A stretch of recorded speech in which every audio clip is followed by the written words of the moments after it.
Chapter 1870. After the three of them were sucked into the vortex, it began to shrink in the blink of an eye and quickly disappeared. Time seemed to be stuck in a state of stillness. Sylvanas thought she was dead. She felt like she was in a pitch-black world with no up or down or left or right. The illusory feeling of weightlessness made her panic. It was as if there was no passage of time and there was no concept of space. The only thing she could feel was that her mind could still function smoothly. She could not breathe, speak, or move. She did not know how long had passed. Perhaps it was a second or perhaps a century. Even with the longevity and experience of elves, she was a little panicked when faced with a situation where time seemed to have stopped. Am I really dead? Sylvanas could not help but think. At that moment she felt a warm and familiar touch on her palm, making her aware of Duque's existence. She subconsciously moved closer to him, but it was a pity that she could not even move a finger. Even so, the feeling of her fingers tightly clasped together made her feel very at ease. At that moment she suddenly heard Nozdormu's voice. Sorry to keep you waiting. The Bronze Dragon King always had a poker face. Even in human form he rarely showed any expression. He spoke to mortals in a tone that had never changed in 10,000 years. Normally she would find him boring, but at times like this he was very reliable. The next moment, other senses returned. Sylvanas's vision was still filled with endless darkness, but fragments of colorful light began to appear in her vision. They were like broken glass reflecting a blurry light in the darkness. However, the scenes that were being played on these fragments made her feel like she was looking at an incomplete magic mirror. The mirror reflected various scenes. Some of them were scenes that she had experienced in the past, such as the thousands of years she had spent in the Eversong forest. However, some scenes were extremely unfamiliar and shocking to her. This was because she had seen herself die under Arthas's sword in the battle to protect Silvermoon City. Her soul had been captured, her heart had been tortured, and she had become the banshee she once hated the most. Then she had become the Queen of the Forsaken. These scenes appeared and disappeared with the flashing fragments, until two stable doors of light appeared in front of her, one on the left and one on the right. Queen Sylvie found Nozdormu standing in front of the two light doors. She was holding Duque's hand and hovering in the air on Duque's left. Sal was on Duque's right. The three of them subconsciously stared at the light door because it seemed like there was another world behind the door, the world of the future. The image of the future was evolving at the speed of 1 day per second. Even so, the three of them immediately noticed a divergence. One of the worlds quickly finished its evolution. It was the Azeroth that was quickly destroyed by Nisario, the Elemental Lords and the Twilight Disciples. The land was desolate. There was not a single living plant. The ground was littered with the remains of dead humans and orcs. Tens of thousands of years of intelligent life had come to an end. However, the other world seemed to have continued. Azeroth seemed to have been destroyed by the combined forces of Nisario and the four elemental realms. The Horde was also destroyed. However, a small number of the Alliance's elites began interstellar travel. In the light door, the three of them saw Duque's figure. Duque was commanding the evacuation of the people and soldiers. Some boarded the Drenii spaceships, while others evacuated directly to an unknown planet through the dark door. After that, the Burning Legion followed like shadows.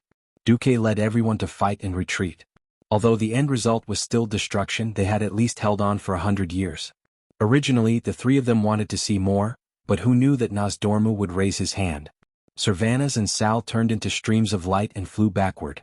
Forward was the future. Backward was the past. Nozdormu only left Duque behind. Do you know why I left you alone? Duke Marcus. Nozdormu seemed very calm, be it his voice or his appearance. Duque felt that this Bronze Dragon King seemed a little excited. As the guardian of time, I have faithfully discharged my duties for 25,000 years. Next I will tell you a secret. I would not have said it until the end of the world. Duque suddenly felt a little nervous. For the first time, Nozdormu's poker face, which had never changed for 10,000 years, showed an excited expression. As the guardian of time, whether it is the future or the past, everything is within my observation. In the first few years when I started to fulfill this duty, I was extremely excited, because I could freely observe any part of the past or the future. The unknown past and future satisfied all my curiosity and desire to explore. Unfortunately, after a few hundred years I got tired of it. I am the guardian of time, and any action that causes a large change in history has to be corrected by me. It is not that I have not tried asking for help from mortals to go back in time to correct history. Often, the price I have to pay is just the most insignificant equipment in my collection, such as excellent, or epic, great equipment. As long as it does not affect the course of history, I do not care about any changes in the past or future. This is because the River of Time has a powerful corrective ability, and it is enough to correct most variables. However, a huge variable called Duke Marcus appeared. When I first found out that you changed history, I saw you as a tumor of time that must be removed. At this point, Nosdormu glared at Duque fiercely. Even an experienced person like Duque felt his heart palpitate. Immediately after, Nosdormu's gaze softened. Indeed, I was prepared to observe you for a while before deciding whether or not to eliminate you as a variable. Unfortunately, I found out that I was wrong. The River of Time that I followed did not resist the changes that you brought. It seemed to accept everything that you did and was happy to see it happen. I could not accept this change. So before I took action, I decided to observe you personally. Then I discovered something that shocked me. I knew from your reaction that you actually knew my future. When Nosdormu said this, Duque also felt a faint pain in his balls. As a transmigrator, of course, he knew that the fallen Nosdormu from the future was trying to disrupt the current point of time. Then, in the long River of Time, the current Nosdormu and the fallen Nosdormu from the future started a war, and in the end, both of them perished. Chapter 1871. What was even worse was that this incident was about to happen. Nosdormu was absolutely miserable. After he and the Bronze Dragon Legion knew their fates, one by one they became corrupted and fell. The one who killed them was not someone else but himself from the future. No matter how hard he tried to change history, he would not be able to reverse the destruction of the future. This was the most despairing thing. Seeing Duque's reaction, Nosdormu had a look of realization. As expected, you know my future. Duke Marcus, can you tell me your true identity? In my eyes, you are an anomaly, a variable that should never exist. I wanted to drive you out of the Azeroth timeline, but I finally realized that it was the world of Azeroth that brought you in order to change the future. This time it was Duque's turn to be speechless. He had never thought that there would be so many secrets to his transmigration. Nosdormu sighed. To be honest, it was because of that end. I was angry. I fought. I complained. I was in despair. But ever since you appeared and gradually stood at the peak of the world stage, using your wisdom and strength to influence the future of this world, I have new hope. Nosdormu floated closer to Duque. For the first time he showed an expression that should have been a smile. Hope. Duque resisted the displeasure of having his mind peeped. Don't you want to die? No. I don't have that concept anymore. What I'm tired of is the unchanging time itself. It's too boring. Duke Marcus, you are already a demigod. When you experience everything in the world, when everything from the unknown to the known, perhaps you will become as bored and empty as I am. 25,000 years of repetitive behavior is too boring. If not for my duty, I might have gone crazy. In the future, I might have fallen that way. So, I'm just eager to see variables. Variables? Yes. As long as I protect this world, I don't mind seeing variables. Because it will bring me joy. Looking at the excited Nosdormu, Duque had a playful expression on his face. Could it be that as long as it is beneficial to this world and does not affect your duty to protect the world and time, you are willing to make a certain degree of concession? Give in? Nosdormu sneered, who knows how many times. If I hadn't persistently refused any future me who had yet to fall, to enter this timeline, you would have been dead before you became a demigod. Duque immediately broke out in a cold sweat, his heart beating wildly. That's right. In the past he was too weak, so weak that he had no way to resist the power of a demigod. If a future Nosdormu appeared before he became a demigod and wanted to fix him, he would not be able to resist. One had to know that Nosdormu's main body was extremely powerful. Even a demigod like Nesario would be slowed down by 20% under the erosion of his time magic. If Duque had encountered him before he became a demigod, he would probably have been directly sent into the abyss of time. Duque bowed deeply to Nosdormu. Thank you very much. I owe you a favor. If there's a chance, I will return it. No. You've already returned it. Nosdormu seemed to be in a good mood. Let me give you a hint, Onyxia. Ah. Duque was stunned and suddenly understood. Just as he was about to say something, Nosdormu laughed and pushed him in the chest. Countless fragments of time turned into streams of light and flashed forward in Duque's field of vision. Meanwhile, Duque himself was violently pulled back by a mysterious force. In the middle of his field of vision, he only saw Nosdormu with a mysterious smile. He raised his right index finger and made a gesture at him. That's what it means to say to Duke to keep it a secret. It would take a long period of time in the river of time to go back 10,000 years in the past. Duque felt that his entire soul had been stretched into a long noodle shape.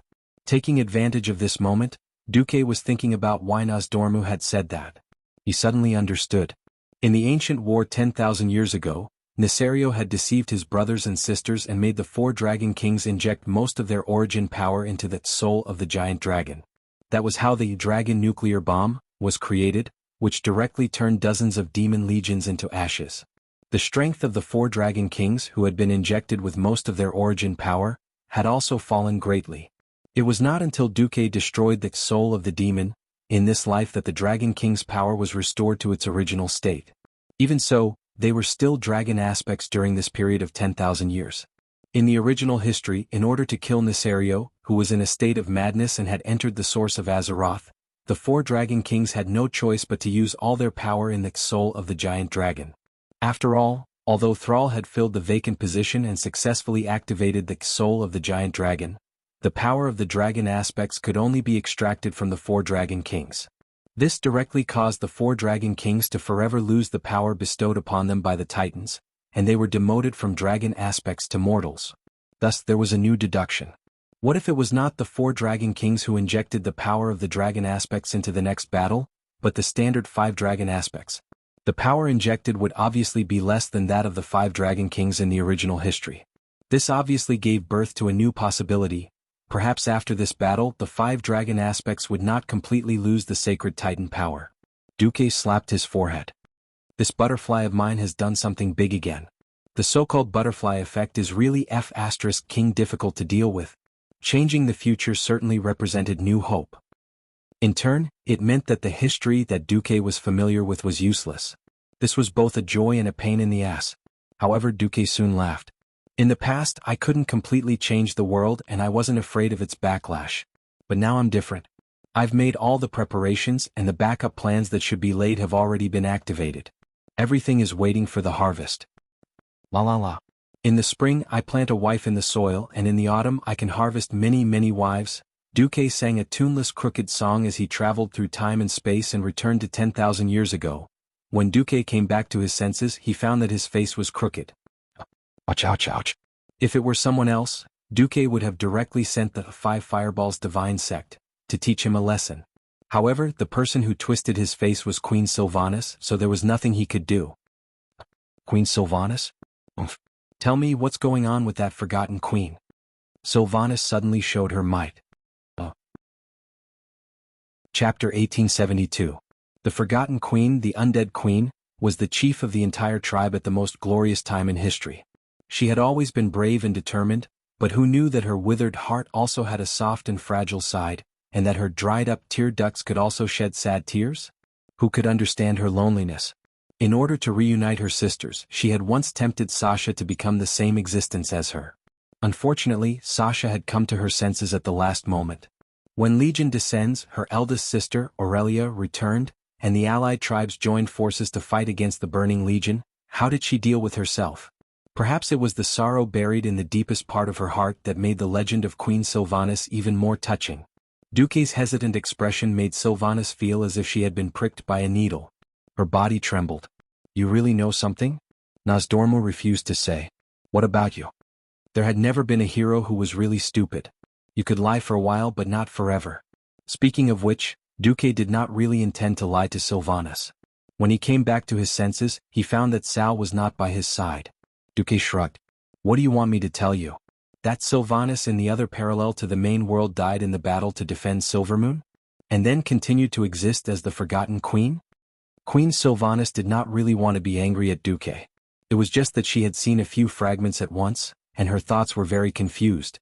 She was stunned for a moment. Duque took the initiative and hugged Queen Sylvanas. Without a word, he gave her artificial respiration. Queen Sylvanas did not want to interrupt Duque, but they had been married for so many years, and her body and mind had long been in love. No matter how tough she was usually, once a wonderful switch was touched, her whole body and mind would automatically soften. Love sometimes was like that. After a long time their lips parted. Duque looked at Queen Sylvanas affectionately. Silly woman, you think too much. Yes, I did peek into part of the past and the future, but that was something that happened in another branch of the timeline. What's important is that you're alive and well in this main timeline, and you're the mother of our child, right? At the mention of the child, the last trace of stiffness on Savannah's face softened. She subconsciously touched her lower abdomen. Queen Sylvie rolled her eyes at Duque. Besides, you were already in love with my sister and third sister at that time. No matter what, you can't leave me alone and let me die. Right? Speaking of this, Queen Sylvie turned her head away from Duque. Who knows if you knew that I was almost killed and took the opportunity to save the damsel in distress to deceive me. Duque was about to spit. He bared his teeth. Sigh. Women. Why did he like to mess things up? Speaking of which, I don't remember what I was thinking at that time. He just felt that everything was going with the flow, and he didn't let go of the wrong person. However, seeing Queen Sylvie's slightly red cheeks and slightly trembling pointy long ears. After so many years, how could Duque not know her little habit? She was clearly saying, "Come and coax me. If you coax me, I won't throw a tantrum." Duque could only coax her, holding her slender fingers with both hands. Perhaps for me at that time, peeping into the future was beneficial for my actions at that time. But one thing is for sure, I was sincere to you and your sister. I couldn't let you get hurt, let alone walk into a desperate situation of death. Duque was about to take out the Bible of picking up girls and recite the 10 quotations when Queen Sylvie put her index finger on his lips. Queen Sylvie's golden eyebrows slightly raised, giving Duque a feeling of pride, but her perfect and heroic face was full of concern. Idiot Duque. Do you really think I'm angry that you didn't tell me that I might die and become an ugly banshee? Duque didn't know how to react or what expression to show. Queen Sylvie's slender fingers held Duque's face, and her clear eyes looked straight into Duque's eyes. Don't think that we women don't know the gloominess under your cheerful expression. We all know that you are hiding a bigger, more shocking secret in your heart. No one knew why you were unwilling to tell us at that time, but we can be sure that even if you lied to us, it was for our own good. In the past, I didn't understand why you would pay special attention to a certain woman in the harem at a certain time. Now that I see the divergence in the river of time, I completely understand. Even if you conquered Onyxia by violent means, it should be because she should have died at a certain point in time. Sorry? Maybe I was very willful, very self-centered, and very weak in the past. Powerless against powerful evil. But now it's different. I already understand the burden on your shoulders and I know your hard work. Duque, promise me, no matter how great the suffering is, don't bear it alone, okay? Be it me or the other sisters, we are all starting to have the ability to share your burdens. Duque was completely stunned. Caring too much would make one afraid of losing. Sometimes he was so worried about gains and losses that he forgot the iron rule of, your daddy will always be your daddy. Queen Sylvie didn't die, and she wouldn't die even after becoming a demigod. Plus, she saw the old ending that Nosdormu showed her. Perhaps she could really give her some more burdens. Duke sighed. All right, I've been defeated by you. Then help me think of a way to steal the giant dragon's soul, without changing history. You have to know that we have returned to 10,000 years ago, and changing history will affect 10,000 years later. For example, if you come back and deal with Tyrant? Queen Sylvie's beautiful eyes turned. Where's the trust? Duque could only pretend to laugh dryly. All right, I'm not here to keep an eye on you. I don't have the mood to restrict a man like you to death. Queen Sylvie's eyes revealed a strange light, and she took the initiative to change the topic. Actually, I think we just need to give the dragons a hint. Hint? For example, if the dragon's soul is not easy to get, we can make a prototype first. That way, if we steal a finished product, they can quickly modify it and turn it into a perfect dragon soul. After all, the dragon's soul can only be used if it is infused with at least a large portion of the 4 dragon aspects power. Without the power, it's just an empty shell. Oh, that's a good idea. Duque changed the topic. Actually, we don't need to hint. We can just look for Nosdormu. Chapter 1873. Queen Sylvanas proposed a new idea. Then I have another question. If Nosdormu knew the future and knew that Nesario had betrayed the dragons, would he still watch the 4 major dragons be deceived? Would he let Nesario betray the law of protection, and he himself would adhere to the death principle of not revealing the future that the Titans gave him? Wouldn't Nosdormu make any decision at any time, but in fact, it would be a decision made in the known future? This sounded a little roundabout and nerve-wracking. In fact, the logic was still valid because Nosdormu's duty was to protect the timeline from deviation. If even he led the timeline astray, then there would be no protection to speak of. However, in reality only when one became the guardian of time could one know whether this was the truth or not. Duque sighed. Perhaps this is the sorrow brought about by his duty. Even though he knew that a tragedy was bound to happen, he still had to participate in that terrible tragedy. As a catalyst, he had to play out this tragedy and push his brothers and sisters into the abyss of pain. Phew. Fortunately, I don't have to be the guardian of time. Otherwise, I'm afraid I'll go crazy. Windrunner, who loved freedom and refused to be bound, had to do this unchanging job. Queen Sylvanas would probably want to kill herself. Well, our power now is too weak. I can smell the stench of demons in the atmosphere. I guess the Burning Legion has arrived. While the main force of the Legion has not arrived, let's first control the elements in the atmosphere. Okay. Duque was a genuine water and fire dual elemental demigod, and Queen Sylvanas was a wind demigod.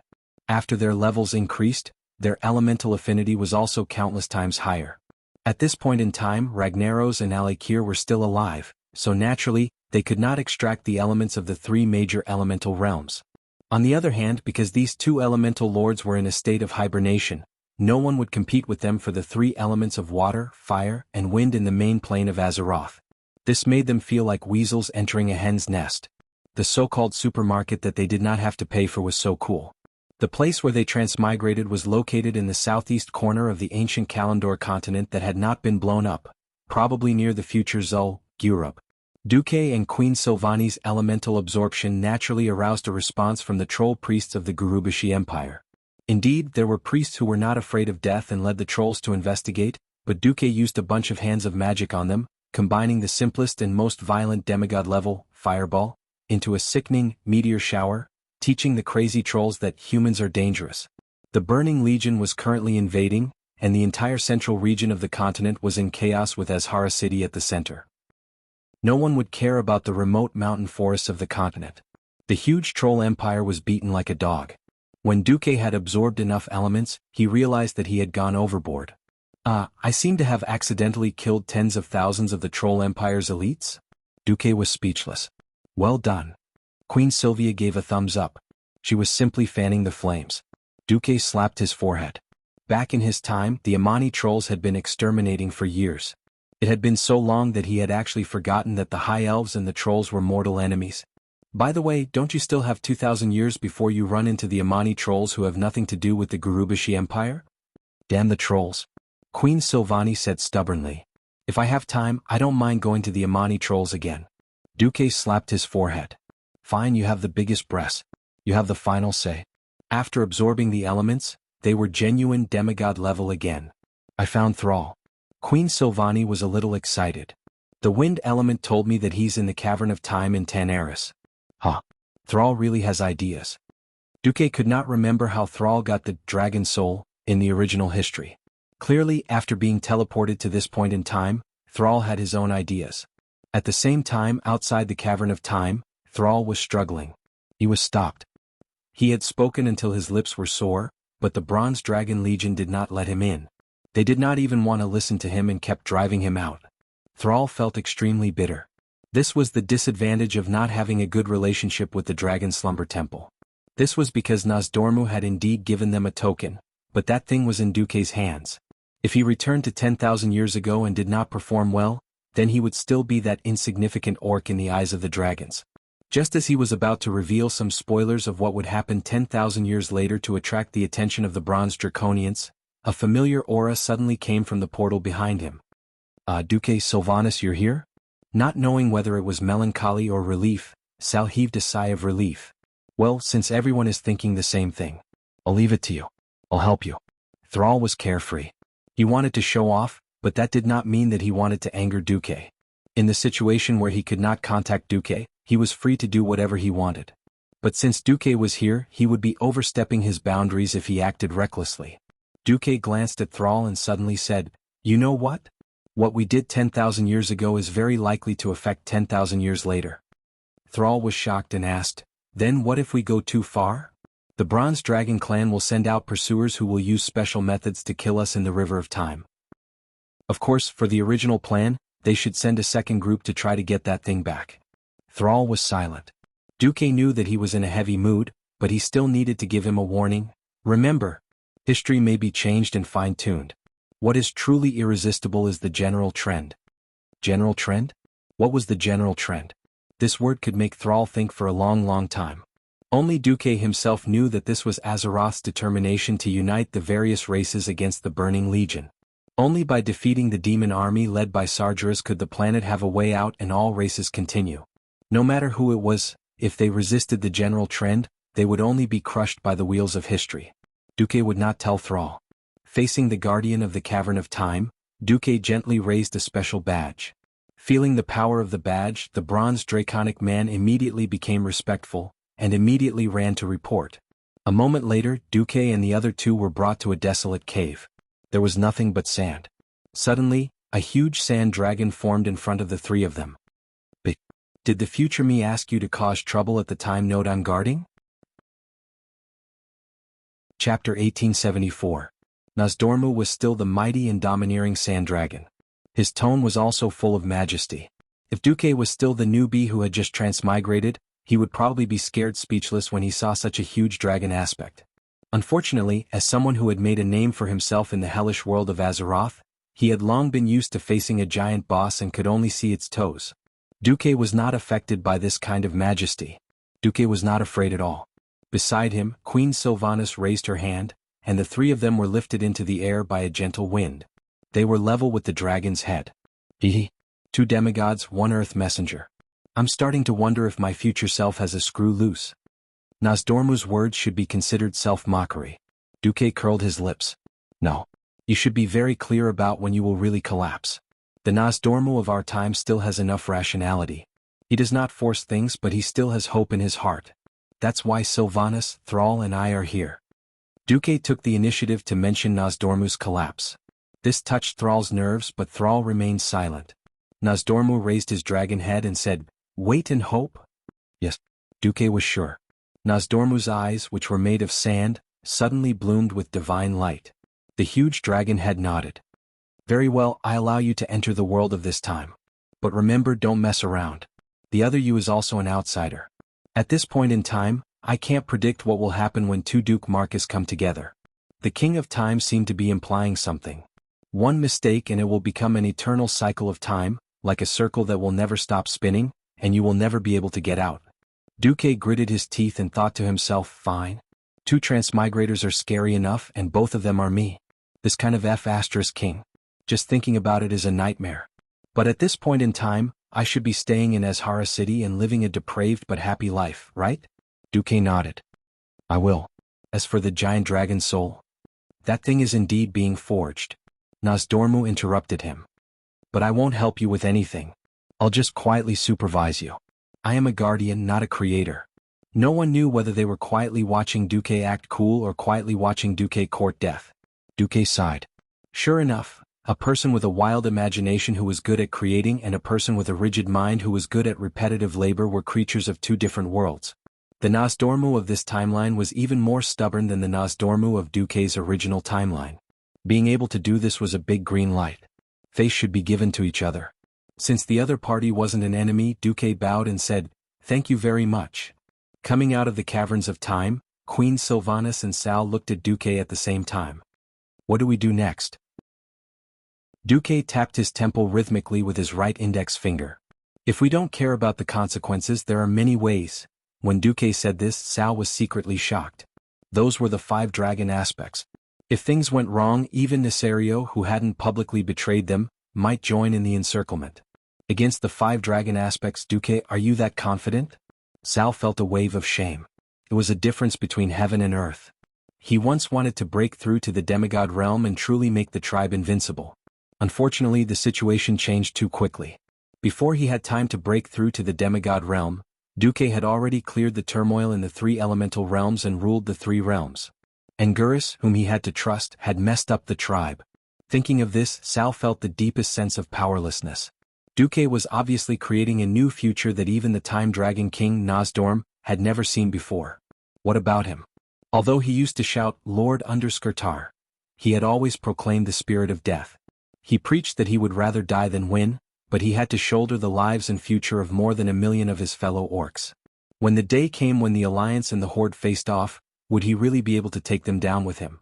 Helplessness and bitterness. This was the deepest feeling in Sal's heart. Duque glanced at Sal and saw that Sal was conflicted, but he couldn't care less about Sal's feelings. If he was just an alliance player, maybe he wouldn't mind apostatizing and becoming a horde player. The point was, whether it was Duque or Duke Marcus in this life, he was a human. This meant that he could only consider the future from the standpoint of humans and the alliance. When the day came when he had to fight Sal, maybe he would pity Sal, but he would never hesitate. Since Azeroth had given him a position, he had to shoulder the corresponding responsibility. In the face of the general trend, there was no room for any hindrance. Duque sighed slightly and retracted his thoughts. Next, I plan to sneak into the Sleeping Dragon Temple and destroy the first prototype of the Soul of the Dragon. As long as I succeed, that guy Nosdorm will definitely suggest making a few more.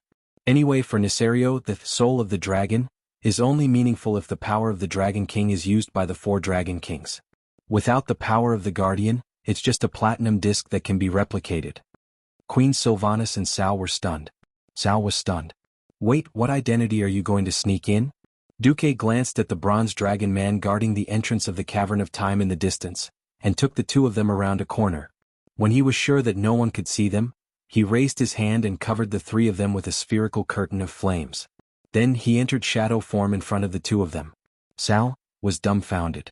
Oh no, he was dumbfounded. Queen Sylvanas could not stop giggling. You bastard, this is how you took care of Sister Tyrant? Duke did not reply to her. Instead, he was filled with righteousness. Evil? The Burning Legion suddenly heard that the dragons wanted to create an unparalleled artifact to destroy the demon army. Isn't it normal for them to send a powerful demon lord to launch a sneak attack? That's right, the guardian dragons are at war with the demons. In that case, you'd better be careful. Don't die in the Wormrus Shrine without knowing why, Queen Sylvie joked as she touched her seemingly flat abdomen. Queen Sylvie's subtext was obvious. Duke, you can go and make trouble, but if you dare to mess around, you'll be killed by your own people. My child's father died before he could even make a sound. I'll hate you forever. Duque laughed. Of course, I won't take the risk myself. The point is that a Void Lord attacked the manufacturing field of the Soul of the Dragon. Did indeed happen. Chapter 1875. At that time, the Burning Legion was wantonly coming out of Azhara through the portal opened by dew, burning and destroying all over the world. Before the collapse of the ancient Kalimdor continent, the location of the Dragon Sleep Temple was quite close to the center of the continent. The shape of the broken no-scent continent on the map looked like a kidney. The Dragonbone Wilderness where the Dragon Sleep Temple was located in the middle of the kidney, near the southern part. In addition, the dragons were the vanguard of the anti-demons, so it was normal for the Dragon Sleep Temple to be invaded by demons. On this day, the demons once again attacked the Dragon Sleep Temple. Duque, who was lurking in the front line, saw with his own eyes the dragons guarding the temple encounter the first wave of demons. It was a group of Doomwalkers and Doom Guards. The huge wings gave the Doom Guards and other demons extraordinary flying ability, and they rushed straight to the Dragon Sleep Temple. However, they were immediately attacked, with all kinds of dragons entangling them. The blazing breath made them no longer pay attention to the Dragon Sleep Temple. The green dragons used poisonous breath and even worse, their ability to control nightmares. At least, Duque and the others saw with their own eyes 2 high-grade demons suddenly scream and run away without warning, as if some indescribable horror was chasing them. Dumok wondered maliciously if the one chasing them was Kwafu. Kwafu chasing the sun. Chasing the sun, isn't that scary? Yes. The battle in the sky was very exciting. The 5-colored dragons worked together to attack from the front and back. The blue dragons used their ice magic to slow down the enemy or directly freeze them, while the red dragons used flames to deal with the demons with lower magic resistance, and the black dragons, with the acceleration ability given by the bronze dragons, used their more powerful melee ability to kill and tear the demons to pieces. The 5-colored dragons worked together to fight, and the opponents were outnumbered. Almost every 5 dragons of different colors formed a group, working together to deal with a small group of demons that did not exceed 2 digits. They cooperated well, and often the attacks that the enemies thought could cause damage were just like fireflies flying into a flame. But the endless demons did indeed attract the attention of the guardians of the Dragon Slumber Shrine. No one noticed that a blue dragon swaggered into the temple. Well, he was also carrying a blue dragon who was covered in blood and half dead. My brother is injured. Is there anyone from the red dragon race who can help save him? The blue dragon shouted in Draconic. The other temple guards glanced at him and sighed, We can't save him unless an ancient dragon comes to help. The blue dragon had a look of despair. The hierarchy in the dragon slumber shrine was actually quite strict. The guardian dragons were naturally the highest, and the ones below them were ranked according to their age. Naturally, they were ancient dragons, adult dragons, infant dragons. Below the pure-blooded dragons were the draconians who were more like dragons, and at the very bottom were the draconians. Now that they were at war with the Burning Legion, the red dragons who were in charge of life were too busy trying to save the other 4 giant dragons. Where would he find the extra mana to save a lowly draconian? Returning to the embrace of nature and dying in Dragonbone Wasteland was the greatest gift to these subsidiary races. Sure enough, the injured blue dragon breathed his last after a while. The blue draconid who carried him in was grief-stricken, and soon got up to tell the draconid guarding the middle gate. My brother has a top-secret report for His Majesty Malygos. That was the information he had exchanged with his life. I request to meet His Majesty in person. The draconid was a little puzzled. You are? The blue dragon introduced himself. My name is Dog Shit. Oh, my primordial dragon language isn't very good. Malygos, is it? I couldn't tell that your father was a pure-blooded primordial dragon. How did you just mutate? The draconid sighed. The blue dragon made a gesture of wiping his nose in embarrassment. There were a total of 8 draconids guarding the gate, and one of them nodded. Wait here. I will rule in primordial dragon. But I don't know if the lord on duty will convey it to His Majesty. With that, the draconid opened a small teleportation gate and went in. After a while he came out again. Come this way, Malygos. The blue dragon bared his teeth, feeling that he had been too smart for his own good. The draconid led him into a subspace, through a long spatial corridor and to a side hall. It was a huge gate that was a full 100 meters tall, with 2 elegant and beautiful adult blue dragons coiled at the gate. The 2 blue dragons opened one eye at the same time and glanced at the draconid and the blue dragon. The gate was magnificently decorated, with a huge blue dragon sculpture of Malygos, the king of magic. When the draconid approached on 4 legs, the gate disappeared without a sound. When the draconid and the draconid passed through the gate, the blue magic runes on the door frame of the side hall flickered. Those typical Titan runes cast a mysterious light that swept over their bodies. Seeing that the gate didn't respond, the 2 adult blue dragons closed their eyes and continued to pretend to sleep. Entering the side hall, at the bottom of the gorgeous platform that was filled with all kinds of Titan runes and magic screens, a beautiful and elegant blue dragon appeared in front of the 2 entrants. She had crystal-clear blue scales like sapphires, extremely elegant and streamlined body curves, and, before the blue dragon who was craning his neck could see clearly, the massive blue dragon had already cast ultimate transfiguration and turned into a dark elf with blue hair. She had the typical appearance of a night elf, dark green skin and long pointed ears. She seemed to hate facial lines, so she didn't have them. Instead, she wore a set of leather armor with a V-shaped chest. I'm Telegosa. You don't have to be so tired to talk like this. Okay, I'm short on time. I hope your information is as important as you say. Otherwise, you know the rules of the Blue Dragon Army. I know. The Blue Dragon nodded submissively. Then, after the Draconid walked away, he leaned in front of Telegosa and whispered, My dead brother Kidagos accidentally heard a black dragon say that Nesario was preparing to use the dragon soul to make a trap and snatch the power that originally belonged to the 4 dragon kings. When the Blue Dragon said this, Telegosa's entire the entire dragon's aura changed. In less than 1/10 of a second, the former elf once again turned into a huge dragon. She let out a deafening roar. You're not a Draconid of the Blue Dragon Army. Boo. With a roar, her huge claws slammed down. Perhaps she just wanted to capture this guy who pretended to be a blue dragon and ask him what was going on. When her claws slammed down, her strength was even a little bit slower. However, as soon as her claws touched the Blue Dragon Man, the Blue Dragon Man actually fell apart. Chapter 1876. No, to be precise, he turned into a cloud of shadow energy that dragons hated the most, and dissipated with a whoosh. When his figure once again gathered into a whole body, he was already at the door on the other side of the temple. Demon? Be it Tyragosa or the other blue dragons monitoring and dispatching in the side temple, they were all stunned.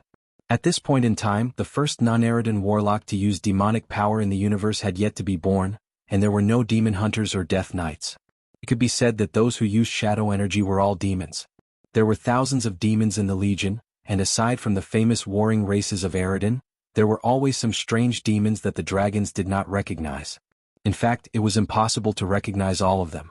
The Burning Legion had destroyed thousands of planets, and there were many who thirsted for power who were willing to become vassal races, or even dead leftovers like a few kittens. In any case, the Azeroth creatures had determined that those who used dark and shadow energy were enemies, and there was no escaping. Kill him.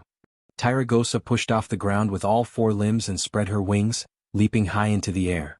She accelerated in midair and pounced at the strange blue dragon person. Beside her, there were also two adult blue dragons that reacted and pounced forward. They were extremely resentful. This was a great humiliation. Allowing the evil demon to cross 5 or 6 layers of defense and sneak into the core area of the Dragon Sleep Temple. Be it the patrols outside, the dragon people guarding the periphery of the temple, the draconians guarding the main door, the adult dragons at the door of the side temple, or even the runic protection circle of the titans, none of them noticed anything amiss. If not for Tyragosa's vigilance, the demon might have even made its way to His Majesty Maligos, and that would have been a nightmare. Unexpected things happened again and again. Originally, the blue dragons thought that this demon, who was disguising himself as a blue dragon person, was going to assassinate Maligos. Tyragosa was thinking about how to stop him from killing his way into the Dragon Slumber Temple's main hall of the King of Magic. Who knew that the other party would play a little magic? It was a vivid illusion. When she and a few other blue dragons rushed over, they were shocked to find that they had been tricked, and the real enemy had rushed in the opposite direction. When they chased after it again, the other party actually used the magic gate of the Dragon Sleep Temple. As Tyragosa rushed through a door she had passed through thousands of times, she was suddenly struck by a violent electric shock. Tens of thousands of volts of ultra-high voltage electricity hit her hard. Although her strong magic resistance offset most of the damage, the electric current that spread all over her body still knocked her down. The unlucky blue dragons at the back started foaming at the mouth and fainted on the ground. Zzz. At this time the entire Dragon Slumber Shrine rang with the alarm of an intruder. In a large hall in the core area of the temple, two ancient red dragons raised their heads vigilantly. After half a second to confirm that it was an emergency alarm that signified that the enemy had infiltrated the temple, they immediately entered combat mode. Go and ask what's going on? Reloras. The ancient red dragon called Reloras immediately asked through the magic mirror. After receiving a reply, he turned his snake-like neck. There's trouble at the blue dragon's side. A shape-shifting demon disguised as a blue dragon entered the core zone. No one knows what that demon wants to do, but we have to be on high alert before that demon is destroyed and proves that the Dragon Sleep Temple is safe again. At this moment, the majestic doors of the hall opened with a bang. The one standing at the gate was a blue dragon that looked very small. Careful. Enemy attack. Without another word, the two ancient red dragons immediately unleashed their dragon breaths. Something that left them utterly shocked happened. The other party clearly understood the red dragon's attack patterns very well. Just as they took a deep breath and prepared to unleash their dragon breaths, the blue dragon had already begun to charge. As the two dragon breaths intersected and shot towards them from the left and right, the strange blue dragon leaped high into the air. The giant dragon was certain that that wasn't a blue dragon's movement, it was too light and graceful. He did a front somersault 3,650 degrees in the air, and his tiny body actually seemed to be riding the wind and breaking the waves. Stepping on the rising fire elements, he flew straight towards the center of the hall, where a silver disc was enshrined on a small platform. Not good. Stop him. One of the giant dragons swung its sharp claws, its dark red, sharp claws drawing a piercing gale. The other giant dragon swung its tail, and no one could imagine how the blue dragon was going to dodge that ridiculously wide area attack. Unexpectedly, the blue dragon person actually did an unscientific double jump. As if stepping on the flames of dragon breaths, he dodged the two giant dragons' physical attacks in an unscientific arc. At this moment, the only thing that could stop him was the Titan runic magic circle set up on the platform. The two of them were in despair. The Titan runic magic circle that they had high hopes for was supposed to be the nemesis of demonic creatures. The power of that magic circle was so great that its first attack alone could definitely knock down a mid-tier Void Lord. However, nothing happened. The Titan runic magic circle flickered and shone with a gentle blue light. That was the light that recognized the blue dragon as an ally who was allowed to enter. Impossible. The two giant dragons exclaimed in shock. There was no justice in this world. Just like that, the blue dragon got the platinum disc as if he was performing acrobatics. Time seemed to be completely frozen at this moment by something called fear. Bye-bye. The blue dragon made a gesture of waving goodbye and revealed a human-like smile. Naturally, such a smile was a complete mockery to the two ancient dragons. Without giving them time to react, the blue dragon immediately activated Flash. In the world of Azeroth 10,000 years later, any mage could use this move. But at this time and place, this move had scared away the souls of the two ancient red dragons. Magic was not common in this world, and only the dragons and the high elves truly mastered magic. However, there were many magic restrictions in the Dragon Sleep Temple, which were high-end things on the level of the Titan Runic Magic Circle. Apart from existences on the level of the ancient blue dragon, no other giant dragon could use it at all. Under the double suppression of the Dragon Sleep Temple's spatial restriction and magic restriction, even the strongest of the dragon race could only use the most basic melee and dragon breath. This guy who looked like a blue dragon was really going to ascend to the heavens. However, this guy treated the Dragon Sleep Temple as his own backyard and was very familiar with it. The group of giant dragons chased him for 2 circles before losing him. After hearing the news, the 5 great dragon aspects were both shocked and furious. Traitor. There must be a traitor. Malygos was almost mad because the other party had perfectly broken the magic restriction that he had personally set up. This was like slapping his dragon face with a slipper. What did we lose? Alexstrasza asked coldly. A platinum disc that was prepared to be used to make the dragon soul. At this moment, the Earth Guardian dragon, Nisario, looked unnatural. Chapter 1877. For a moment, Telegosa's heart went cold. As one of the ancient dragons, she certainly knew about the top-secret plan of the Dragon Slumber Temple. In theory, there were quite a few dragons who knew that the 5 dragon aspects were going to use the Dragon Soul to create a dragon power nuclear bomb. It was precisely because their conventional combat power was insufficient and the losses were too great that they had to make a big killing weapon to blast the demons. Nisario had informed the Dragon Kings in advance that they had to inject a considerable amount of power for it to be effective. After that, the Dragon Kings would be in a weak state for a long time, so it was necessary to protect them. When the Dragon Kings were doing things, the ancient dragons would naturally help to watch the scene. At this point in time, there were at least 50 ancient dragons of each color who knew about this. Malygos scolded a traitor, but he really did not know how to deal with it. Alexstrasza also felt a headache. Now that a great enemy was in front of them, it was time for the Pentashade dragons to unite. If they really interrogated as Malygos did, it would definitely cause a serious crack in the unity of the Pentashade dragons. Wait. Malygos, before dealing with the so-called traitors and derelicts, shouldn't we first determine the losses? Yes, that should be the case. Being asked by Big Sister, Malygos finally recovered from his state of anger. Is it really just a platinum disc? The Red Dragon Queen asked worriedly. To be precise, because of the invasion of unknown demons, we need to replace most of the temple's magical protection system. At the very least, all the password techniques have to be reset. No one wants a powerful demon to come in and cut off our heads while we're asleep, right? Malygos added. Alexstrasza turned to look at the Black Dragon King. Can we make another platinum disc that was prepared to be used as that thing? Nisario's dragon heart was thumping rapidly. Under the gaze of all the Dragon Kings, he could only show an indifferent expression. Although it's a little troublesome, my answer is that of course it can be done. Before we inject the Titan divine power of the 5 Dragon Kings, that thing is just a tough enough carrier. Then make another one. The Red Dragon Queen decided. This time, brother, after you make another one, I want to personally guard this thing. Malygos took on everything. Alright, as long as you like it. Nisario seemed a little helpless. At the same time, on the peak of the snowy mountain where the Ice-Crown Fortress would be built 10,000 years later, Queen Sylvie and Sal finally saw Duque. You succeeded? When the two of them saw the smile on Duque's face, they already had a rough idea of what was going on. They were just making a final confirmation. Duque smirked and took out the platinum disc from his robe that was emitting a magical aura. Around the disc, there was a layer of faint arcane energy enveloping it. When I, your husband, set out, when have I ever failed? Duque chuckled. Then, shall we go back now? Sal asked. Duque shook his head. We'll only mess things up if we bring it back. Then what's going on? Queen Sylvie frowned. He had to admit that even when his wife frowned, she was still so beautiful. Duque smirked. Do you know how the soul of the dragon became the soul of the demon? The two opposites shook their heads. Of course, someone as smart as Nesario wouldn't do anything after the 4 Dragon Kings injected the Titan divine power. He set the trap from the beginning. Just as Duque said yesterday at this point in time. In the obsidian holy land of the Black Dragons.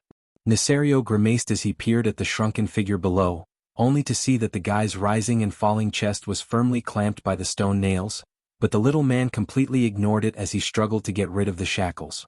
The tattered red and black robe and the gorgeous and dazzling fragments of golden armor hung scattered around his strangely shaped torso.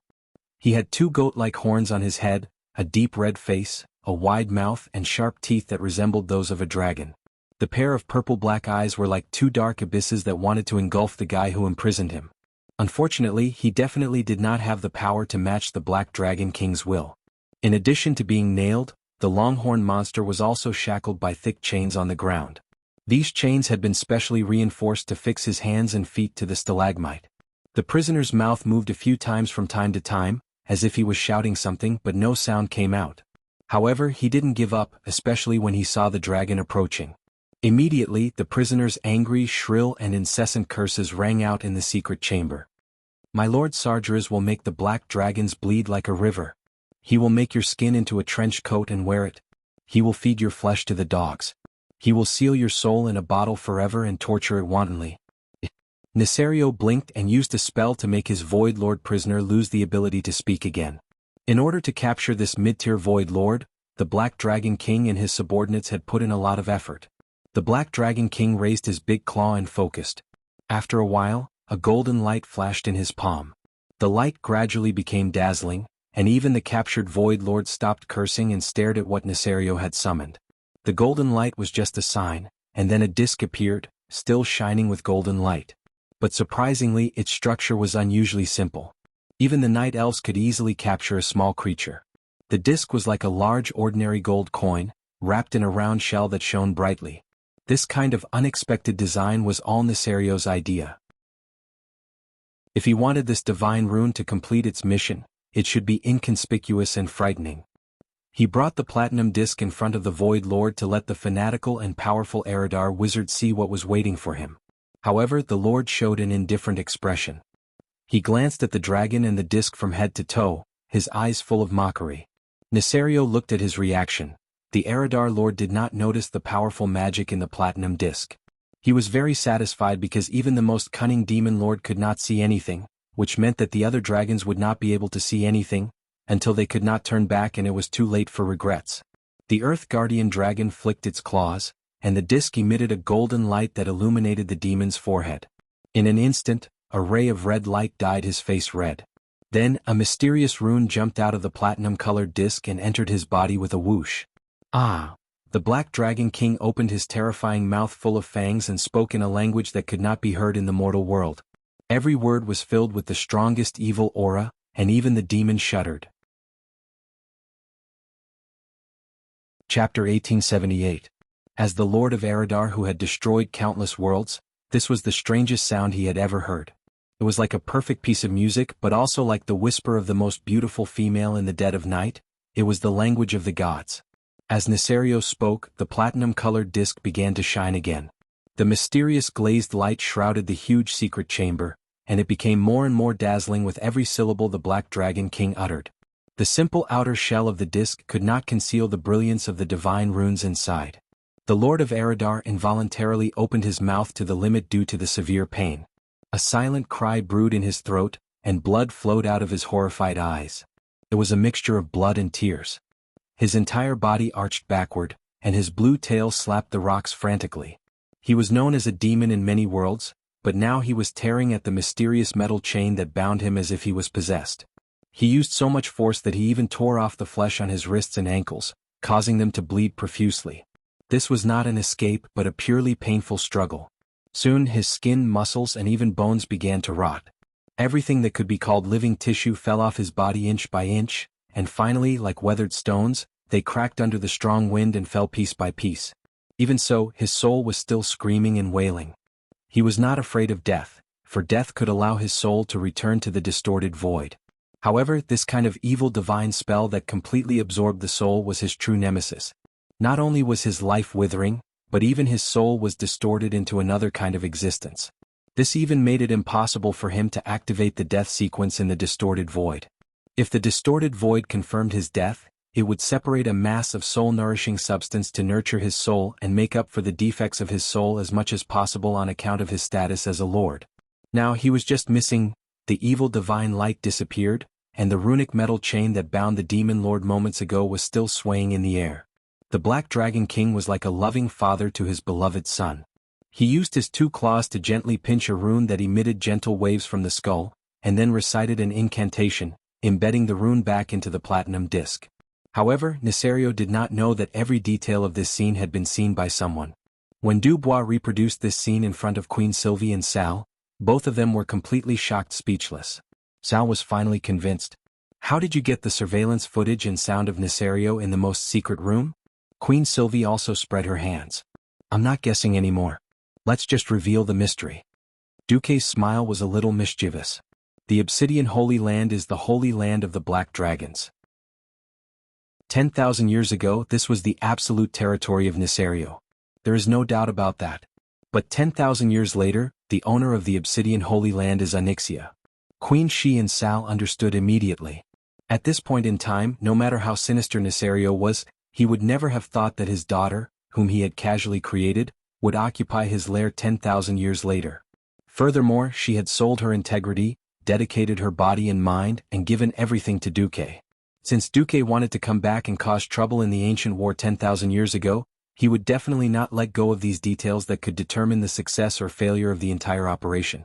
Before returning, Duque had confirmed with the Black Dragon all the restrictions, magic defense systems and surveillance systems in the Obsidian Holy Land. Duque smiled and said, "I once thought, why can't the Dragon's Sleeping Temple remake A Soul of the Dragon?" The answer is obvious. That's because the Soul of the Dragon was personally created by Nesario. To be precise, he created it with Nzatha's evil divine arts. Almost from the beginning, the Soul of the Dragon didn't exist. From beginning to end, there was only the soul of the demon. Sal continued Duque's train of thought. "We can't just take the soul of the demon back like this, because this thing itself has serious flaws." Queen Sylvie's eyes also lit up. "Or rather, the soul of the Void Lord of Eridar that has been transformed and fused into the platinum disc is the biggest problem. We don't know what the consequences and changes will be when it passes through the space and time tunnel." Duque gently pressed his right hand on the platinum disc. "Our task is very important. Seizing the disc is just the first step. We still have to remake the soul of the dragon, at this point in time." Yes. Remaking the soul of the dragon was the biggest reason why Duque spent so much effort to return to the ancient war. He could indeed return with the soul of the dragon, after eliminating the Void Lord according to the original history. Alexstrasza and the other 4 dragon aspects who worked hard to protect the world would definitely not have any objections to this. But Duque didn't want that. It turned out that in history Sal was able to sustain that output. Apart from the fact that he was indeed awesome, the original design of the soul of the dragon was secretly beneficial to the Earth Guardian.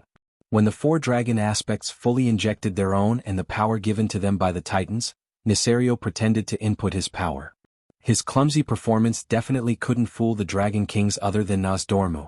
The biggest key here was that Nesario had secretly retrieved his power and set up a temporary storage space so that he could retrieve his power when the other 4 Dragon Kings were not paying attention. The soul of the dragon was like a nuclear reactor. The power of the 4 Dragon Kings produced a reaction similar to nuclear fusion. Only Nesario's power was not added, so the effect was definitely inferior. Therefore the soul of the dragon had a second layer of trap. That was, he should be able to use some method to forcibly extract more power from the 4 Dragon Kings who had already lost a lot of blood, and further widen the gap between them and Nesario. That was the foundation of the perfect betrayal of the Wings of Death. Duque believed that it was this double trap that was the core element of the 4 Dragon Kings' demise. Only by eliminating these 2 traps could the soul of the dragon achieve the goal of eliminating Nesario at this time of the cataclysm, and at the same time, preserve the vitality of all the Dragon Kings to the greatest extent. For this, he needed to secretly learn the production method. The best way was to watch Nesario create the soul of the dragon again. I don't care if you learned it from Nzath, or if you made it at Nzatha's place. Now that the 4 Dragon Kings are after you, you won't have the chance to go back to some secret place to work. Dumuk sneered. Sure enough, as Duque expected, After Nesario returned to his lair, the Obsidian Holy Land, he flew into a rage in the secret room. Bastard! Bastard! Bastard! Could it be a companion of the demon lord of Tapalas? A demon stealing a demon. What's the use of the soul of the dragon? Chapter 1879. At this point in time, Nesario was not that arrogant. He had indeed been driven crazy by Enzatha's murmurs of the ancient gods, but he did not have the capital to be arrogant. In terms of fighting ability, there were at least 4 others who could fight as well as he could. Little Naizi's true uninhibited love of showing off had to start from his success in tricking his siblings and destroying the hot-headed Malygos and his Blue Dragon Legion in one fell swoop. Now he was just a scheming dragon king. No matter how scheming he was, he would not have thought that the magic defense system of his lair had already been completely destroyed by Duque. Duque was also very cunning. He knew that dragon kings were very sensitive to things like spying. Not to mention malicious gazes, little Naizi, who now had a guilty conscience, would immediately give up on recasting the soul of the dragon at the slightest sign of trouble. What Duque used was passive sensing. He used the magic defense circle circuit of the Obsidian Holy Land to record the fluctuations caused by Nesario's every move in the secret room, and then recreated it in his mind with the system. Perception was a very mysterious thing to say. In fact, it was the same as the human body. When the wind blew, the hair and skin on the surface of the body would feel it. If there was a stove or an air conditioner around, it would still feel hot and cold. No matter how small the movements of such a huge black dragon were, it would still be earth-shaking in the ears of people. And as the earth aspect dragon, Nesario itself was a high-energy reactive body. As long as the surrounding magic defense system could receive all signals about the inside, it was no different from Duque standing next to little Naizi and watching him do it. Of course, at this moment, under the gaze of Queen Sylvanas and Thrall, Duque was just a strange person who was meditating like an old monk. Oh, it's starting. Is that so? And it's based on the Titan runic magic circle technique? I see. The characteristics of the other dragon kings were removed, and only the parts related to dragon were absorbed. A reaction furnace made with life, dream, time, and magic that seems to have 5 attributes, but in fact only 4? Is this the genius of Enzath or the genius of Nesario? Just like that, Duque muttered as if he was in a trance for a full 36 hours. It wouldn't take that long to create a simple soul of the dragon. The key was that Nesario needed to capture a strong enough backup demon. If it was just to steal power, there was no need for any demons. If he wanted the platinum disc that contained the power of the 4 dragon aspects to degenerate into an evil divine artifact, then it would be necessary. Nesario was in luck. After all, ever since Malygos freaked out and said that he wanted to find the traitor, the Dragon Sleep Temple focused more attention on the Blue Dragon Legion.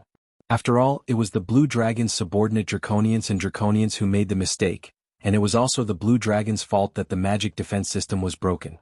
Big shots at or above the ancient giant dragon level generally believed that the other 4 colored giant dragons did not have that level of attainment in magic.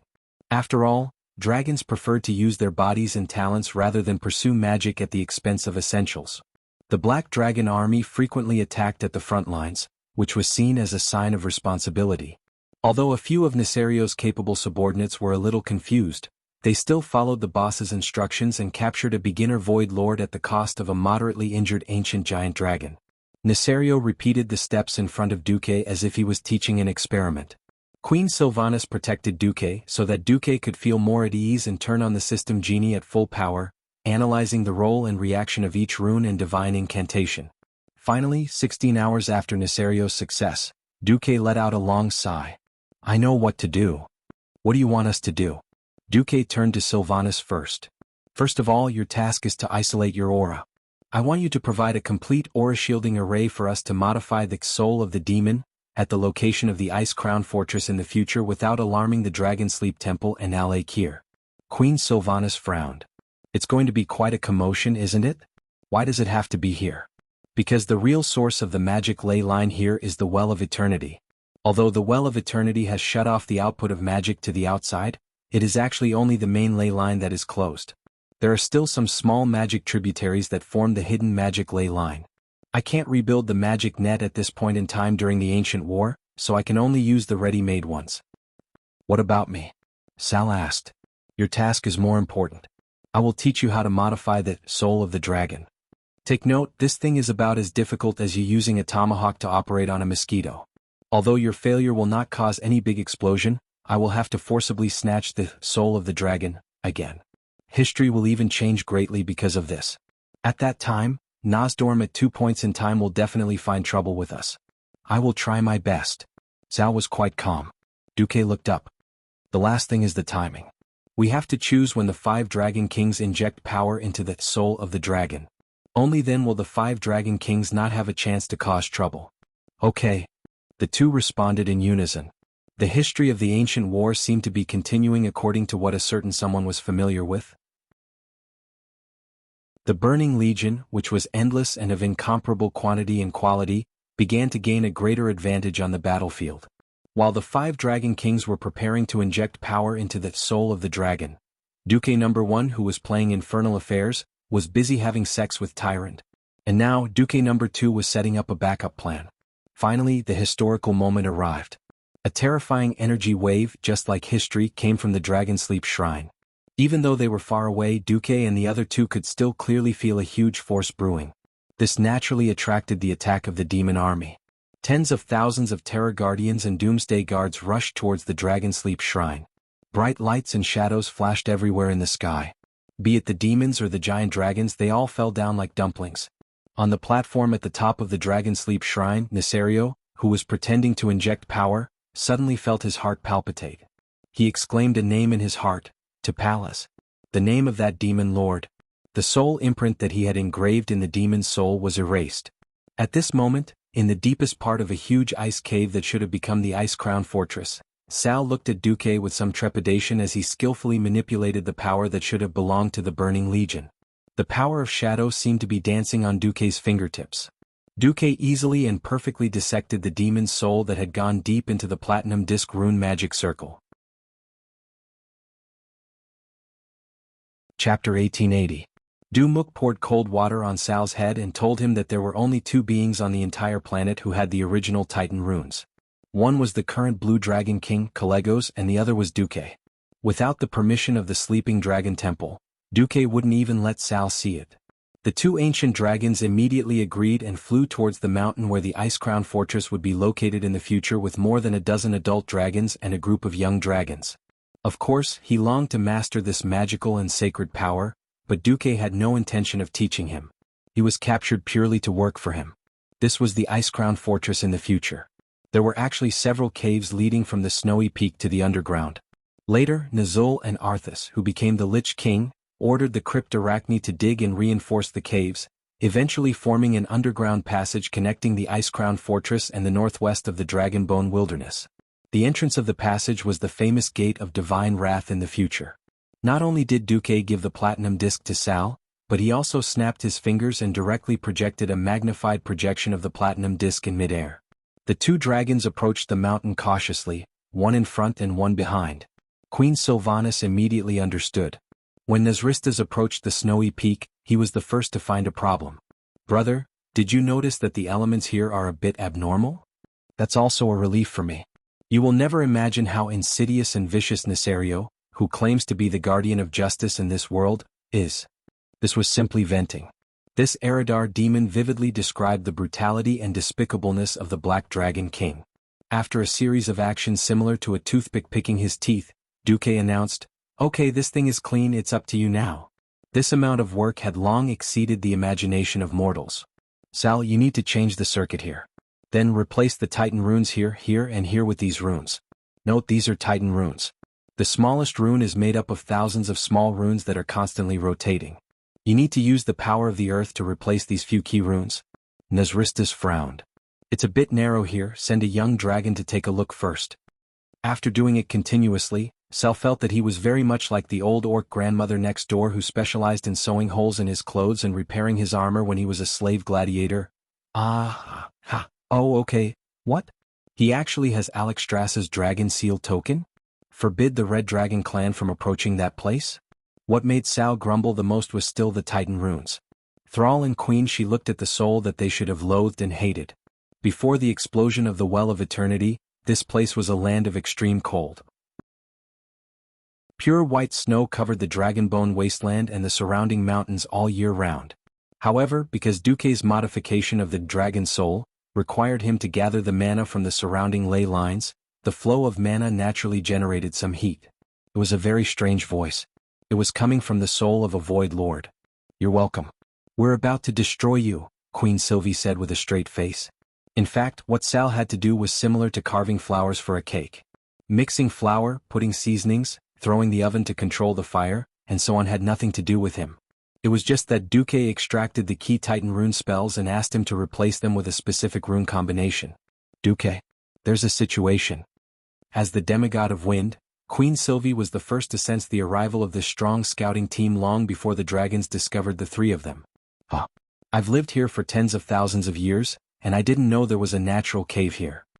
Although Duque had explained the key points to Sal early in the morning, and Sal himself had secretly practiced countless times these days, when it came to the real thing, Sal's forehead was still sweating. Now what Duque wanted Sal to do was almost the same. "Nazristas, Vengastas, you two take your teams to the snowy peak in the northwest to take a look." For some reason, the magic circuit that should have dried up shows signs of gathering. Now that the Wormers Temple is at its most critical moment, and the Dragon Kings can't move, we can't let go of any dangerous factors. If someone builds a large magic circle there to deal with us, it'll be bad. It doesn't seem like it. Those damned air elementals are quite irritable, and they don't know how to hide their tracks.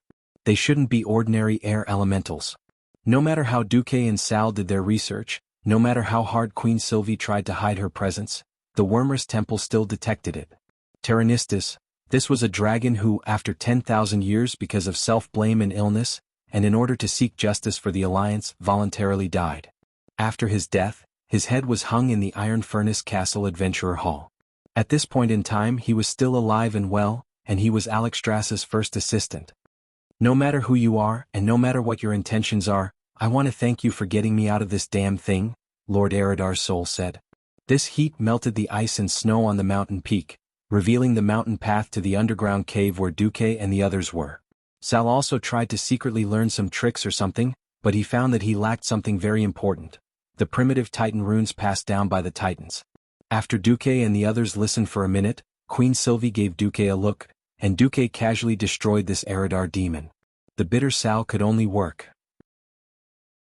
A dragon's claw print was like a human's fingerprint. Every claw print was unique. When the two primordial WRMS in their human forms saw the dragon seal writ at the entrance of the underground cave that contained supreme life force, they were a little dumbfounded. Vengastas nodded. "Yes. There seems to be more wind elementals and less other elements." The Wormers Temple's dragons really deserved to be called local dragons if they didn't have the ability to sense such a big change in the ley line. It didn't take long for the young dragon to return, bringing with it some strange news. Duque scanned it with his senses. "It's okay, Plan A." For example, this was like stuffing a polar bear into a child's sock. Of course, it was impossible, but there were ways to get rid of it. For example, the whole bear could be burned in the incinerator, leaving only ashes. Then, according to a magical 1-1-1 formula, something could be added and stuffed in. While the 5 Dragon Kings focused on infusing energy, he was the temporary manager of the Wormers Temple. Wind Elemental Realm? This was Sal's contribution to saving the world. If he didn't do it well, the tribe might be destroyed later. Sal couldn't ask for more. It was annihilation on the spiritual level. Perhaps this guy's remaining soul in the twisting nether could resurrect him. Unfortunately, because there were no soul fragments to return to the twisting nether, this guy didn't even know who killed his body.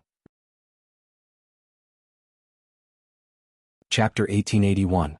In the name of Alexstrasza, the guardian dragon of Azeroth appointed by the Titans of the Pantheon, I declare that this place is forbidden to the Pentashade dragons.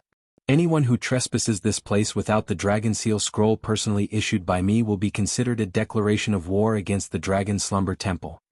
A series of large, flamboyant words were written with claws. The words were written in 3 languages: Draconic, Elvish, and Troll. When the 2 ancient colossal dragons saw these words, they were dumbfounded as well. Of course, they could feel the abnormal energy fluctuations in the depths of the cave.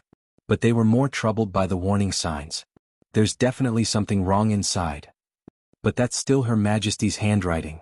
That strong aura of life has a faint sense of destruction. There's no way it's wrong. Then what do we do? This is too big. I'll go back and report it to Tyrannistus personally. You stay here with the other dragons. After returning, Terranistas also had a huge headache. The magic fluctuations there were too strange, too abnormal, and there had to be such a thing. It was simply asking for the dragon's life.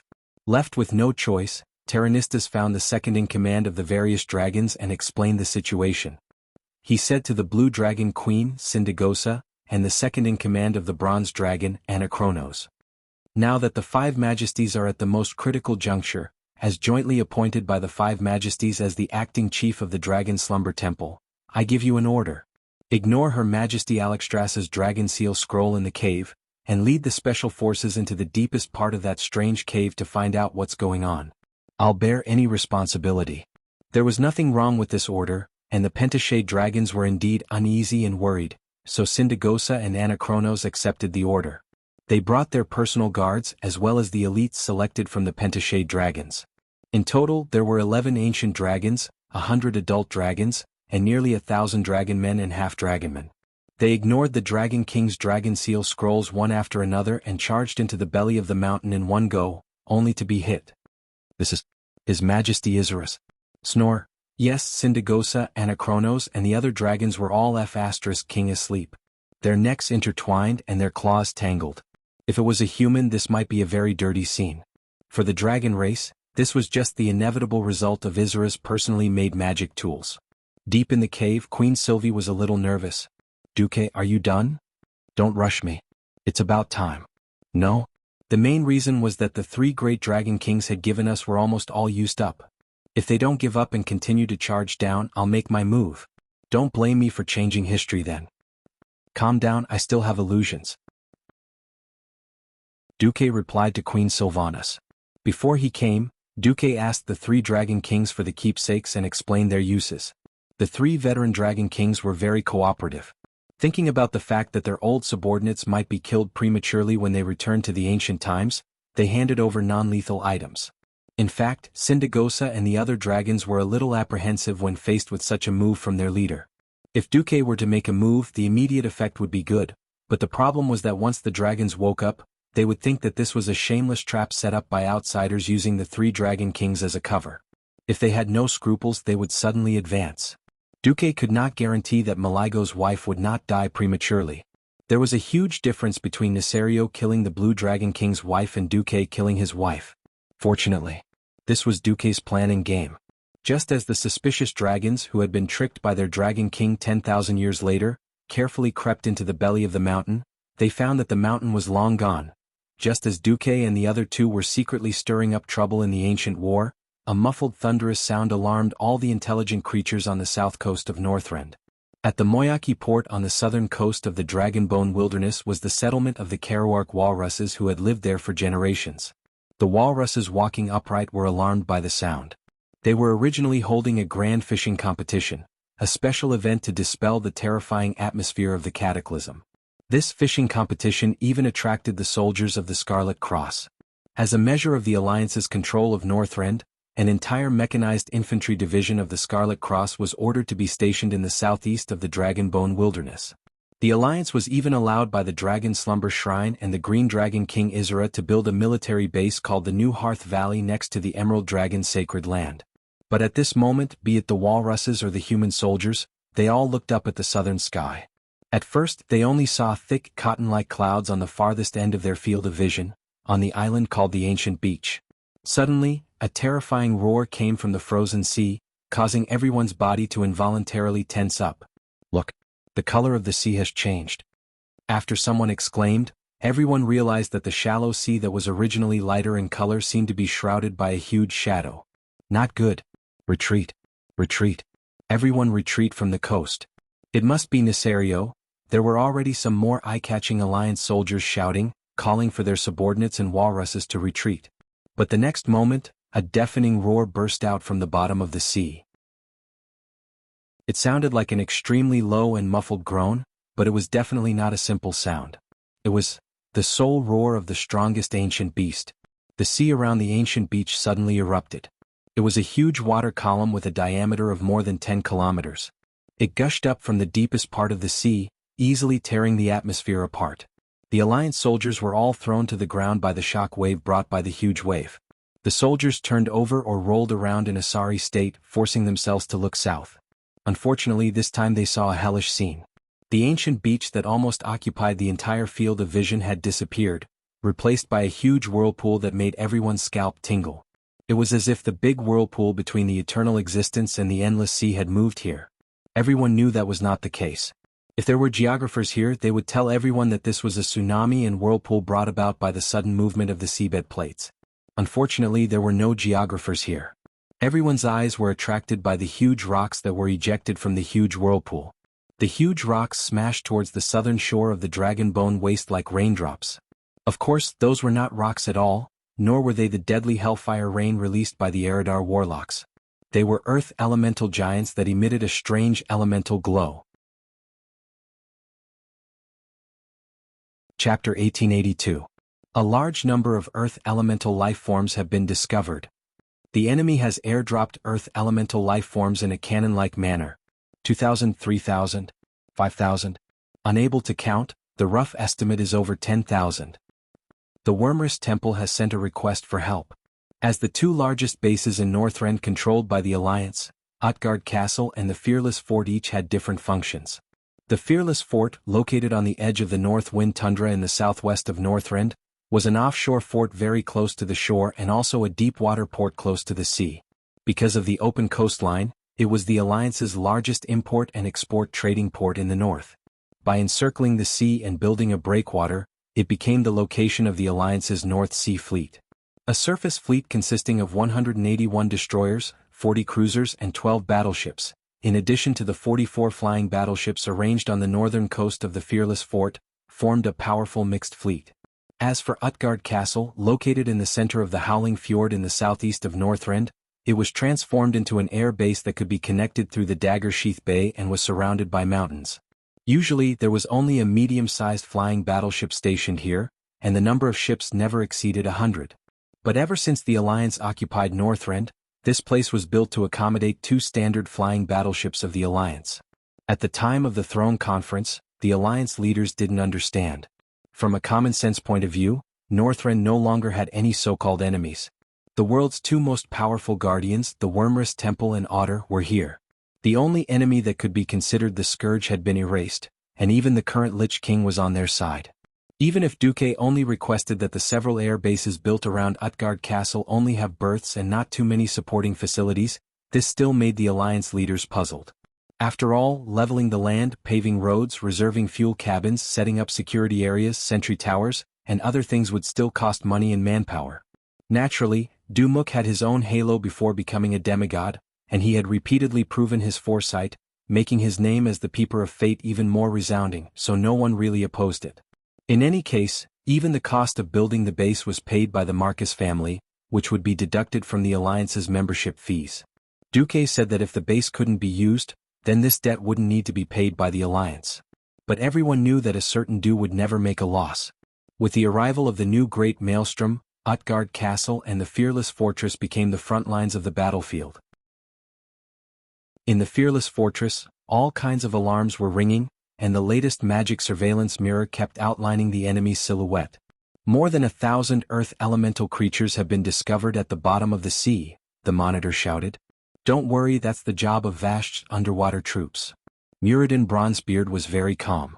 Unless Vasht sends a request for help, we'll block the news from that side. Understood. Immediately after, new intelligence came. 3 Neltharion clones were found, plus a group of Twilight dragons, 800 adult dragons, 3,000 baby dragons, and the number is still increasing. Distance 32,000 meters. Muradin tugged at his well-groomed beard. There are no dragons to cover us this time. Muradin turned to the 2 magic mirrors. Bulang, my good brother, do you think we should take that thing out? Bulang smiled and nodded. Second brother, without the help of the Wormrest Temple this time, if we wantonly deplete someone's griffins, he'll go crazy. Hudrin in the mirror next to him had a straight face. I only have 5,000 griffins and it's 10 to 1. If you want to use the luminous barbarian dwarves, just say it. Muradin shrugged. Then use it. Anyway, Duque isn't here, so we have the final say. Everyone listen up, switch to tungsten core armor-piercing bullets. The order was quickly passed down. Whether it was the fleet, the cannon positions of the Fearless Fortress, or the Naxxrama's flying fortress not far to the west of the Fearless Fortress, all the gunners got busy. Although both kinds of shells were placed nearby, it was still a mess to switch. When the Twilight Dragons entered within 10,000 meters of the line of defense formed by the two fortresses, thousands of cannons roared almost at the same time. Thousands of shells, because of the faint holy light contained in them, showed beautiful golden lines as they streaked across the sky. The trajectory of the shells was like a fireball that swept across the sky at high speed, dragging a long tail of flames that intertwined with each other. The tail quickly disappeared at the end, and the front kept elongating. One after another, layer after layer, it was as beautiful as the fireworks at the Winter Veil Festival. Before the war, every Twilight Dragon was told that the human cannons were useless. At most, the unlucky ones who were hit by too many shells would die, and nothing else, just a little pain. But when the massive number of shells poured down on the bodies of the Twilight Dragons like raindrops, it immediately caused an effect beyond the imagination of both sides. The shells, which were thought to be just a powerful toy, clearly had the same shape as before, but it seemed to be injected with a completely different mysterious power. With a higher level of mystery, it crushed the defense of the dragon race, which had run rampant in Azeroth for more than 25,000 years and had not been effectively broken. The tungsten core armor-piercing shells easily pierced through the dragon's scales and skin. After entering the muscle tissue, they seemed to have a life of their own and came to life. Pieces of shrapnel tumbled, and the purple dragon's scales, skin, and even muscles were blown up by the explosion. Although there was no result of death unless it hit the dragon's head, even if it hit the chest, there were too many shells. The continuous explosions formed a scene in the air that looked like the end of the world. There were purple fragments flying everywhere, and dirty flesh and blood formed a scene like rain. Even the Alliance officers who were observing the results of the battle were almost stunned by the scene in front of them. The explosion caused by the terrifying volley turned the entire space with a diameter of 3 kilometers into a dead space. Originally, in order to avoid collisions, the distance between the Twilight Dragons was a little scattered. Now it was even more scattered. After a round of cannon fire, a sieve-like flying formation was exposed in front of the Alliance army. 3 Neltharion clones are alive, and the number of Twilight Dragons has been reduced to 29%. The monitor summarized the monitoring results immediately. Kudrin curled his lips. The Wildhammer dwarves can handle those little dragons. Come on, it's not to the point where you have to sacrifice yourselves, Bulang complained. The weakening of the role of mid-level magical beasts such as griffins, hippogriffs, and dragon hawks on the battlefield was, in a sense, also caused by the changes of the times. Using the Twilight Dragons as opponents was too strong for the griffins. Basically, the griffins could only form teams to deal with the young dragons. Anything higher would not necessarily succeed even if they used their lives. Chapter 1883. Muradin decided, 2 more rounds of volleys. Leave it to the other troops. A volley of cannons was good for dealing with densely packed enemies, but it would be a waste if the number of enemies was too small, or the spacing was sparse to a certain extent. Firing a volley of cannons was fun, but it was a pity that a round of cannons with nearly 10,000 shells would consume a kingdom's entire month's tax. No matter how Duque controlled the cost, even if he reduced the raw materials to almost free, the labor costs needed to produce the shells could not be eliminated and still had to be accounted for. There were cannons 5,000 meters away. For example, Naxxramas began to fire the new Longsong cannon, Death's Whisper, which had a caliber of more than 1,000 millimeters. At the same time, the Fearless Fortress below also began to drag out the Gustav cannon, which had shone brilliantly in the Wrath of the Lich King. A Longsong cannon of more than 800 millimeters, no matter how much of a brake was installed, would cause an earthquake after firing.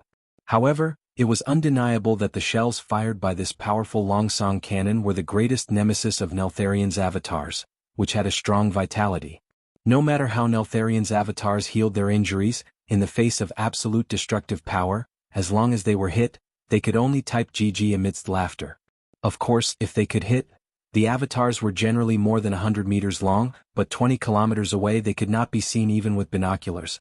Hitting a 100-meter-long thing from 20,000 meters away was like using a cannon to hit a mosquito. Hitting it was like losing everything, but not hitting it was the right thing to do. Since Wing's avatars also had decent mobility, they could often only be calibrated remotely and then fired. Rather predictably, Naxxramas had 12 main cannons of the Grim Reaper model, and Gustav had 20. There were 8 Gustav on the Fearless Fortress. The battle continued, and the enemy air force that was still unrelenting within 5,000 meters was handed over to the new members of the alliance. I, Aurelia Windrunner, in the name of the Wind Elemental Queen Sylvanas Windrunner, order to attack and destroy those wyverns. In the sky, the valiant big sister Windrunner raised her bow. Within a radius of several kilometers around her, countless small tornadoes rushed towards Wing's avatars and the Twilight Dragons. This was the advantage of the Alliance controlling the Wind Elemental realm. As long as he controlled the Wind God throne, there would be new Wind Elemental creatures born out of thin air at every moment.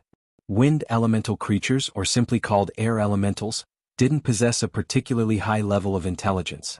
Even so, they had basic intelligence and could only identify Wind Elementals and other creatures.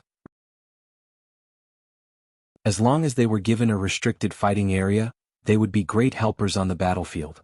Without fear or hesitation, the air elements of various sizes swept towards the Twilight Dragons and engaged them in battle. One of the three-headed avatars was unlucky enough to be hit by two Gustav cannons, and it was blown apart in the air. The remaining two fought Aurelia, Lilith, Hadgeron Brightwing and other elven rangers. The Windrunner family and even the rangers of Sindorii were the perfect example of, when a man achieves the Tao, his fowls and dogs follow him to heaven. After obtaining the share of the wind element, Queen Sylvanas distributed a small portion. Any general among the Blood Elves could fly. Eat my arrow. Aurelia drew her bow and nocked an arrow. A seemingly simple, aimed shot, enhanced by the wind element, had the effect of the fortress's main cannon. The arrow blasted a bloody hole big enough for a carriage to pass through on the thigh of Nisario's avatar. The two avatars fought fiercely with the Blood Elven powerhouses. Only a small number of Twilight Dragons could break through the obstruction of the Air Elemental army and reach the range of the air fleet's anti-air artillery. Tungsten core armor-piercing bullets were not only used for large-caliber artillery. The Alliance also had them for small and medium-sized artillery of 40 mm and above. These miserable Twilight Dragons had to face the baptism of an even denser metal storm. Only the luckiest ones could break through the barrage of the anti-air artillery and fight Kudrin's griffins with their handicapped bodies. The battle situation in the Utgard castle was similar. It seemed that after being besieged by the Alliance and the Sleeping Dragon Temple, Nisario's side had also begun to improve. This was not a harassment battle but a formal full-scale invasion. The offensive here was a standard air and ground coordination. Hundreds of thousands of earth elemental creatures were launched from the broken straits near the western part of the Howling Fjord to the plateau. After they landed, they turned into human forms and marched toward Utgard Castle in a wave-like manner. Above their heads were thousands of Twilight Dragons circling, and they were going to attack Utgard in unison. This kind of three-dimensional attack made it impossible for the Alliance to defend with air or land forces alone. Unlike the fearless fortress, all the earth elemental creatures were intercepted by Vash's deep-sea troops. The Alliance here had to rely on themselves to deal with the earth elemental giants shot out from the maelstrom. Of course, because they were fighting on the plateau, the Alliance was able to deploy a large number of ground artillery groups. At the forefront was the Alliance's tank group, with more than 2,000 new diesel tanks. Not only were they equipped with antifreeze oil, but they also began to warm up under the engine's corresponding lower armor after receiving the alarm. When the Twilight Dragons had not yet flown to the plateau of the Howling Fjord, all the tanks had finished warming up. If they used tanks to deal with the Twilight Dragons, they would definitely die miserably, so every tank was prepared with standard tank fortifications. The tank fortifications were generally divided into two sections, one for shooting, the other for concealment, and there was a passage at the back, which was a slope. In the shooting section, the turrets could be exposed to carry out observation shots. In the concealment section, the entire vehicle including the turret was below the horizon, and the rear passage at a 30-degree angle could be used to evacuate the fortifications and carry out maneuvers. Standard tank fortifications need to be carefully camouflaged, and must not reveal new soil. Nearby vegetation must be transplanted for camouflage to avoid being identified from a distance, and camouflage nets must be hung in the concealment section to avoid being discovered by aerial reconnaissance. A dwarf tank recruit repeatedly read the tank manual that was issued a month ago, and after reading it, the veteran next to him interrupted. "Kid, I've been serving in the Lightning Tank Regiment since the era of steam tanks. The tank manuals issued by the higher-ups are always so effective, and they are all written by our Alliance commander. But every Alliance general I know told me that Duke Marcus has never entered the cockpit of any tank. I can only say that our commander is a genius."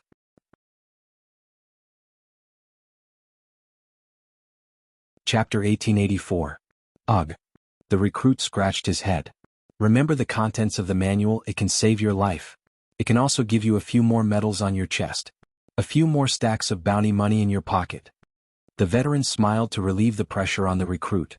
At this moment, the lookout shouted, "The enemy is within visual range." The recruit immediately placed his hand on the safety switch of the tank cannon nervously. At this moment, the dwarf, who was both a veteran and a commander, held him down. "What are you nervous about? The Alliance will never let the tanks fight the first wave. Infantry and cannons work together, we are considered infantry." As expected, the deafening sound of cannons bombarding came from the direction of Utgard Castle. Armor-piercing rounds and Type 3 rounds were not inferior to the momentum of the fearless fortress. They hit the Twilight Dragons head-on, directly crippling the enemy's air force. As Utgard's side was supported by the floating city Dalagen, the range of the magic cannons was relatively shorter, so the density of long-range artillery fire was definitely not as high as that of the fearless fortress. Therefore, the Alliance had deployed more flying battleships here, and they were all the latest dual-system flying battleships. There was no need to talk about the second-generation diesel propellers. The key was that the flying battleships were also equipped with the same anti-gravity arcane levitation system as the floating city Dalagen. It was completely driven by the magic transmitted by the magic net. It was said that the third-generation flying battleships also had a wind acceleration system. It was simply unimaginable how fast those things could fly. The improved Royal Brothel Group directly taught the dragons how to behave with an exaggerated hit rate. However, the main point here was the endless flow of earth elemental creatures flying to the plateau. William, who was in charge of Utgard Castle, gave the order for the tanks to fire freely after the heavy artillery plowed through the enemy's front line. "Open fire!" The leaders of the various tank teams roared almost simultaneously. The various commanders further emphasized, "Aim at the chest, the core of the earth elemental creatures is the key. If you can't destroy their core, these guys can replenish their bodies by absorbing the surrounding soil and rocks." The tank cannons hidden in the various tank fortifications let out an even more deafening roar. The long-range bombardment only covered an area. For the thick-skinned earth elemental creatures, the real damage was often less than the 88mm cannon of the Alliance's newly developed Tiger tank. Using the new tungsten core armor-piercing projectile, it could reach an armor-piercing depth of over 110mm at a distance of 2,000 meters. Earth elemental creatures were just rocks that were slightly harder. There was no way they could resist the insane armor-piercing bullets. Bang, bang, bang. This was very much like shooting practice, and they were all moving targets, but there were too many earth elemental creatures. They were so turbulent that they easily opened up a battle line of more than 100 kilometers on the plateau of the Howling Fjord. If one were to look from left to right, they would not be able to see the end. The tens of thousands of cannons that the Alliance had set up here were firing almost non-stop, but there were no signs of the earth elementals being destroyed. Instead, the earth elementals pushed against the cannons and advanced 2 kilometers toward Utgard Castle within half an hour. How terrifying. Even if all the men in Stormwind were to be used to defend against them, it wouldn't be enough, William lamented. Valilla, who was beside him, shrugged. Fortunately, my dagger can still split the latest cannonballs. Otherwise, I'm starting to wonder if melee professions will be eliminated from the stage of history. Brawl Bearskin comforted her. Melee professions must be preserved. It's obvious that the will of planet Azeroth has given professionals different levels of power. This allows professionals to be superior to technology at certain times and in many fields. William waved his hand and turned to look at the flaming pharaoh in the magic mirror. Kale, it's up to you now. Alright, leave it to me. Kale, that still had that gentle and refined look on his face, but everyone knew that everything was different now. Kale, that Sunstrider had become the new demigod of the Alliance 4 days ago. He and his Phoenix Mount Ao had been tempered in the Land of Fire and had been recognized by the will of planet Azeroth. Now they had completely merged to become the demigod of Phoenix and Flames. He was under Duke's command, so he was a subordinate god in the standard sense. Kale, who was sitting in the second tallest mage tower in the Dalagen, raised his hands high under the respectful gazes of the Kirin Tor counselors and the middle-ranked pharaoh. Flames formed by Phoenix fire slowly extended from his cloth shoulder armor. They did not burn his clothes at all. Instead, they were like a cape fluttering in the wind, fluttering behind him even though there was no wind. Kale, golden hair and eyebrows had long been replaced by bright red flame strands. These were all condensed from the purest fire element in the world. However, with his amazing control, every strand of hair was harmless, and its power was absolutely restrained. Even children who did not understand the elements or magic could easily pull it. It's cold. Enilis, the eldest princess of the Marcus family, had personally commented with a giggle. Kale, that's opened his hands slightly, and the cape behind him fluttered like a phoenix spreading its wings. An ancient elemental language floated out of Kale, that's mouth. Using the elements as a medium, it resounded throughout the surrounding world.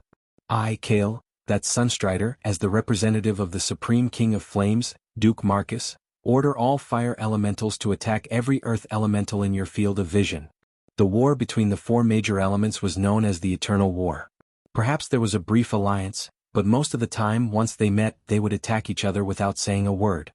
It was usually difficult to stop without fighting to the death. Even low-level elemental creatures with the most basic intelligence were like this. From the north to the south, along the front line of the Alliance's defense line, countless fire elemental creatures suddenly charged out of the flaming teleportation doors. Rushing forward was like burning rocks. The earth elementals, on the other hand, gave up on charging forward. They raised their huge fists and punched the fire elemental creatures. How could the earth elementals, which sounded tangible, be invisible fire elementals? In fact, there was a saying called elemental erosion in a confrontation between elements.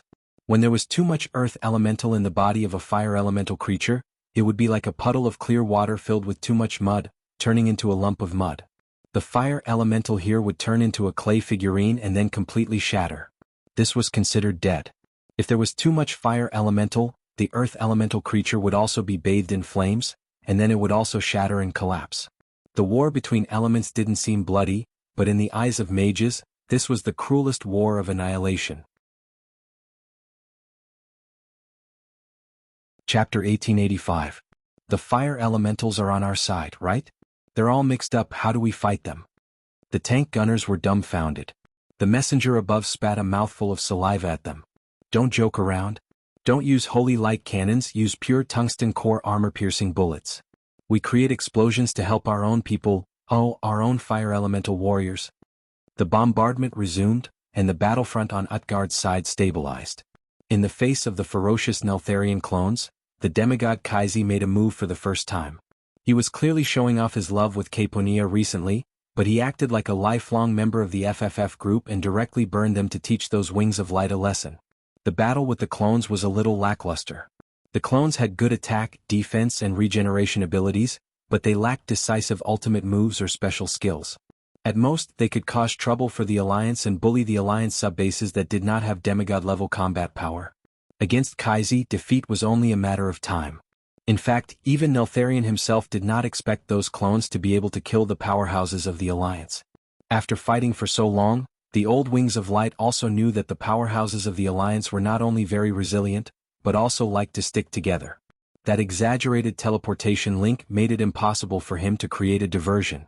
Unless his main body was there was no way to seal the surrounding space and cause the teleportation spell to fail. All the clones were used to buy time and stall the powerhouses of the Alliance. The real main direction of attack of the Armageddon was, of course, the Dragonbone Wilderness to the north of the new vortex.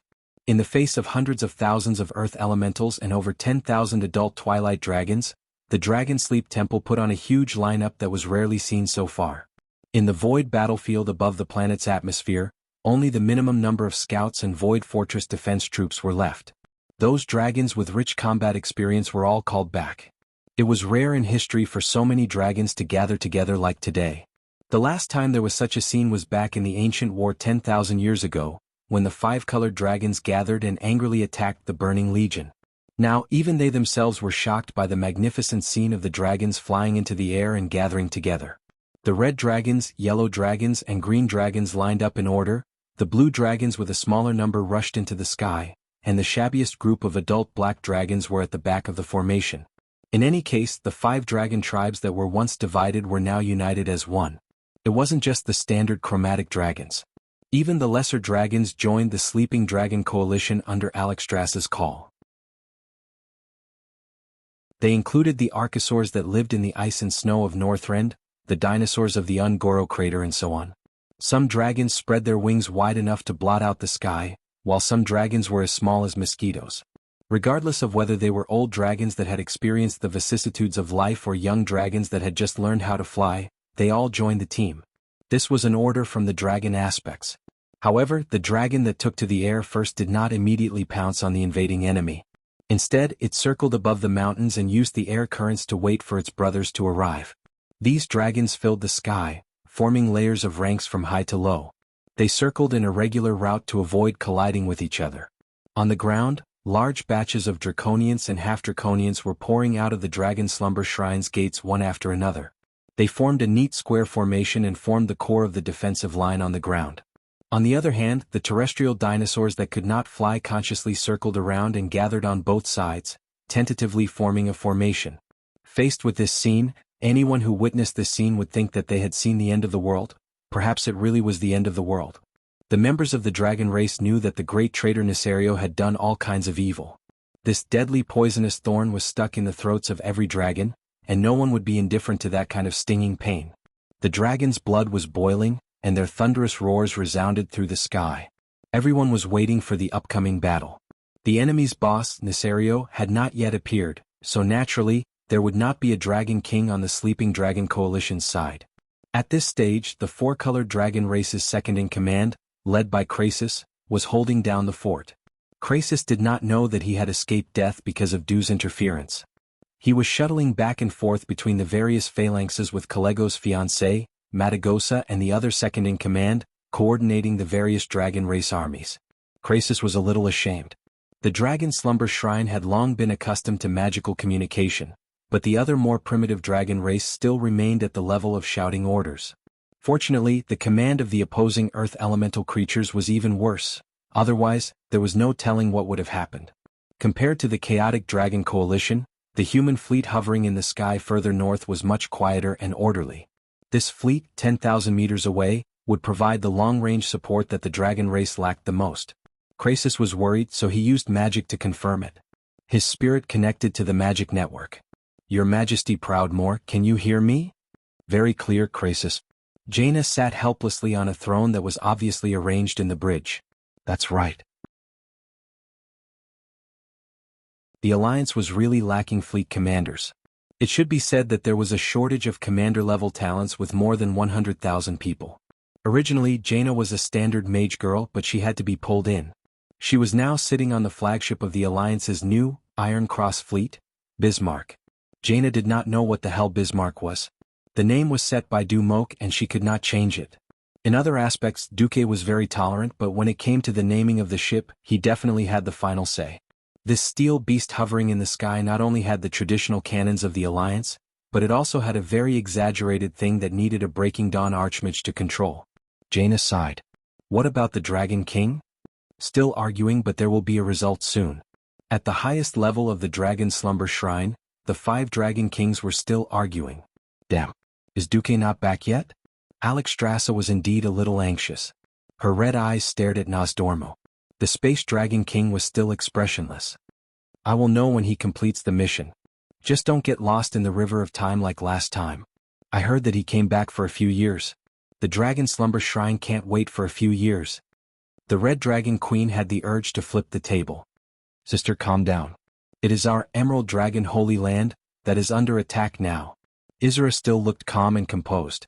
The Green Dragon Holy Land was by the sea. It and the new Hearth Valley next to it naturally became the first target of Nesario's Armageddon army. However, because Vashj was personally guarding the shallow waters by the sea, there was no way for Neltharion to let the earth elementals land by walking on the seabed. He could only use the human cannon method to shoot batches of earth elementals ashore. Chapter 1886. Unexpectedly, Isra was kind enough to allow the Alliance to build a fortress next to the Holy Land, which helped the Green Dragons instead. In the new Hearth Valley to the east of the Emerald Holy Land, Duque worked overtime before he left. He asked the Alliance to deploy more than 500 dual 113mm anti-aircraft cannons on the southern coastal mountain wall. These anti-aircraft cannons had a larger caliber than the main cannon of a tank. Although they did not have the high firing rate of the 40mm bang-bang cannon used by the warship, which was about 1 round per second, this new type of anti-aircraft cannon was very powerful. They formed a dense anti-air net, and almost half of the earth elemental creatures that were thrown out were shot down. As long as they hit, most of the stone people flying in the air would fall into the sea. Sea beasts like the giant octopus that had been waiting under the water would swarm up and drag the earth elemental creatures away to kill them. This greatly bought time for the Dragon Sleep Temple to set up the formation. When a large number of earth elemental creatures poured into the New Hearth Valley, the Alliance abandoned this fortress, and their personnel began to withdraw to the Emerald Holy Land next door. The Naga troops led by the Deepwater Lord Karathres stayed behind to fight the earth elemental creatures. At the top of the Dragon Sleep Temple, Alexstrasza was finally convinced. Isra said, "I know your determination to defend the Dragon Sleep Temple, sister. In fact, we all have the same feeling. But without that soul of the dragon, we can't kill Nethario at all. So my opinion is, unless Nethario attacks the top of the Dragon Sleep Temple, we don't make a move." The Red Dragon sister was extremely conflicted. This is not the first time. In order to create the strongest weapon in history, we must dedicate our essence to fight against the most powerful traitor in the history of the five-colored dragons, Nethario. If that's not enough, we still have claws, teeth, and other weapons to attack him. Isn't that right? Isra's calm words calmed his sister's restless mood. Alexstrasza smiled bitterly. "I suddenly feel like you're more like the head of the five-colored dragons than me." "No, it's just that you're under too much pressure, sister." Nosdormu had facial paralysis most of the time. He was a generation lower than Kalegos, so he couldn't talk to him. Onyxia, on the other hand, became bolder. "It's okay, we can still order the wilderness demigod around. Although those guys are a little weak, they can still hold on for a long time." The only demigod in the wilderness who could fight in the air was Avienna. In fact, the raven goddess was far inferior to the weakest of the five dragon aspects, Kalegos. Instead of letting them be bombarded by Nesario outside, it was better to place them on the first floor of the entrance to the Wormer's shrine. The powerful spatial seal made it so that no matter who entered the Dragon Sleep Shrine's main entrance, they would have to walk. Alexstrasza's face turned red. "If we get attacked there, then the Dragon Slumber Temple will lose all face." Isra was rather practical. "Didn't we already lose face when Nesario betrayed us?" Her sister was right. The Red Dragon Queen was speechless. But at the end of the day, everyone unconsciously shifted their attention back to Duque. Even Isra was muttering to himself, "Duque, you bastard. I won't forgive you for coming back so late." Onyxia, on the other hand, did not seem to care. After entering the Wormer's shrine, she was basically in human form. She had no intention of being a dragon at all. She seemed to be very leisurely crossing her legs, her right index finger twirling the tip of her long black curly hair, twirling and twirling it. Her face revealed a honey of trust that the other dragons could not understand. "Soke, until the world is destroyed, I will absolutely believe in Duque." No one knew that at this moment, this once incomparably cunning female black dragon was undergoing the final interrogation of her dragon heart. This concerned whether she would really open her heart and completely believe in a man in the future. The ancient dragons all knew that the Dragon King could not be mobilized. Otherwise, once they needed to inject power into the dragon soul and were held up, it would not be fun. They could only rely on themselves, and the alliance of the mortal races that many dragons were not willing to believe in more than a decade ago. After the Destruction Army realized that attacking the Emerald Dragon Holy Land in the southeast of the Wormer's Shrine was not effective, they first destroyed the Walrus people's Moyaki port in order to have a better landing, and then went all the way north. Although tens of thousands of stone men were left to attack the Azure Dragon Holy Land in the southwest of the Wormer's Shrine, the main force was divided into two groups. One group went straight through the two holy lands and went straight to the Wormer's Shrine. The other larger group went around to the west, through the snow-covered drifting snow forest, and attacked the Wormer's Shrine. In the flagship command room of Bismarck, Jaina sighed. "What's wrong?" Egwin asked. Jaina rested her chin on her right hand and propped her head up. "It'll be fine if Duque doesn't go for a few years this time." "Few? Aren't you all full of energy to prove that the Alliance can fight against evil without Duque?" Egwin laughed. "Nowadays in the Alliance that's a paradox." Jaina laughed lightly. "Holding the weapons and equipment that Duque led the way in developing, using the taxes that Duque brought in to revitalize the economy to nurture an army, and shouting, 'We can do it without Duque,' isn't that a joke?" Egwin shrugged. "That's true. All right, there's no time to be sad. At least we have to hold on and make sure that the situation doesn't collapse." Jaina looked at the magical screens that had a sci-fi feel to it, and saw the position of the enemy's main force. She waved her hand. All fleet main cannons prepare to fire. A minute later, the sound of cannons that seemed to come from the distant horizon faintly came to the dragons, and then countless cannonballs that were as dense as a swarm of locusts whistled past not far from the feet of the flying dragons. It wasn't just the roar of cannons but also the roar of modern technology. Artillery skills that had been tempered thousands of times, coupled with the dual guidance of technology and magic, guided each cannonball through the space between the flying dragons and the earth dragons, blasting into the group of twilight dragons in the sky. It was almost a replica of the aerial battle between the Fearless Fortress and Utgard Castle. The new Holy Light version of the tungsten core armor-piercing shell had a miraculous effect on the twilight dragons. After 3 rounds of rapid firing, the twilight dragon formation in the sky became a pitiful basket. Krasis was a little excited and shouted with magic amplification, "It's time! Chromatic dragons, attack!" This was the agreed signal. 3 rounds of simultaneous firing, and then immediately snatching control of the air. Tens of thousands of dragons flapped their wings and accelerated. Like countless heavy machine guns, they ferociously plunged into the group of twilight dragons that had become sparse and messy. The enemy's scattered formation and unstable morale gave the Sleeping Dragon Alliance a great advantage. Chapter 1887. On the other hand, Krasis and the other ancient dragons were entangled with Nisario's avatars. They flapped their wings and made all sorts of difficult hovers in the air. Some of them even made sudden stops and flew backward. They kept using their dragon breaths to destroy the ever-growing avatars of Darkwing. Of course it looked a little futile. After so many battles, both sides basically had a pattern. The size of the avatars of Darkwing also depended on the size of the avatars. If they were twice the size of an ordinary ancient dragon, then the ancient dragon could still win with numbers.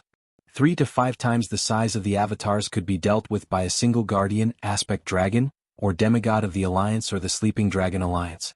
If it was more than 5 times, they would have to gather many big shots to deal with it. Now, these were basically big guys that were about 5 times the size, but the demigods of the Sleeping Dragon Alliance could not attack due to special reasons. This was really hard on the ancient dragons. However, it was not like the Alliance did not have any countermeasures. No one noticed that Jaina's flagship, Bismarck, had already sneaked forward. It was less than 2 kilometers away from the main battlefield where Nisario's avatars were. This was definitely a very close distance for an aerial battle. No one discovered the Bismarck, because the 4 ancient green dragons, Layson, Amalise, Tyrell and Isodra, had joined hands to create a magic formation that perfectly concealed the human battleship with its illusion and aura concealment. Back then, the 4 nightmare dragons had always played the role of the backbone of the Green Dragon army after escaping the fate of death. Under Isra's most trusted male Green Dragon, second-in-command Irenicus, they were the most capable of fighting in the Green Dragon army. Those avatars that were not directly controlled by Nisario did not notice the danger that was close at hand at this time. On Bismarck, Master Craftsman Gerben was sweating profusely. He nervously paid attention to the data of the battleship, and finally nodded at Jaina.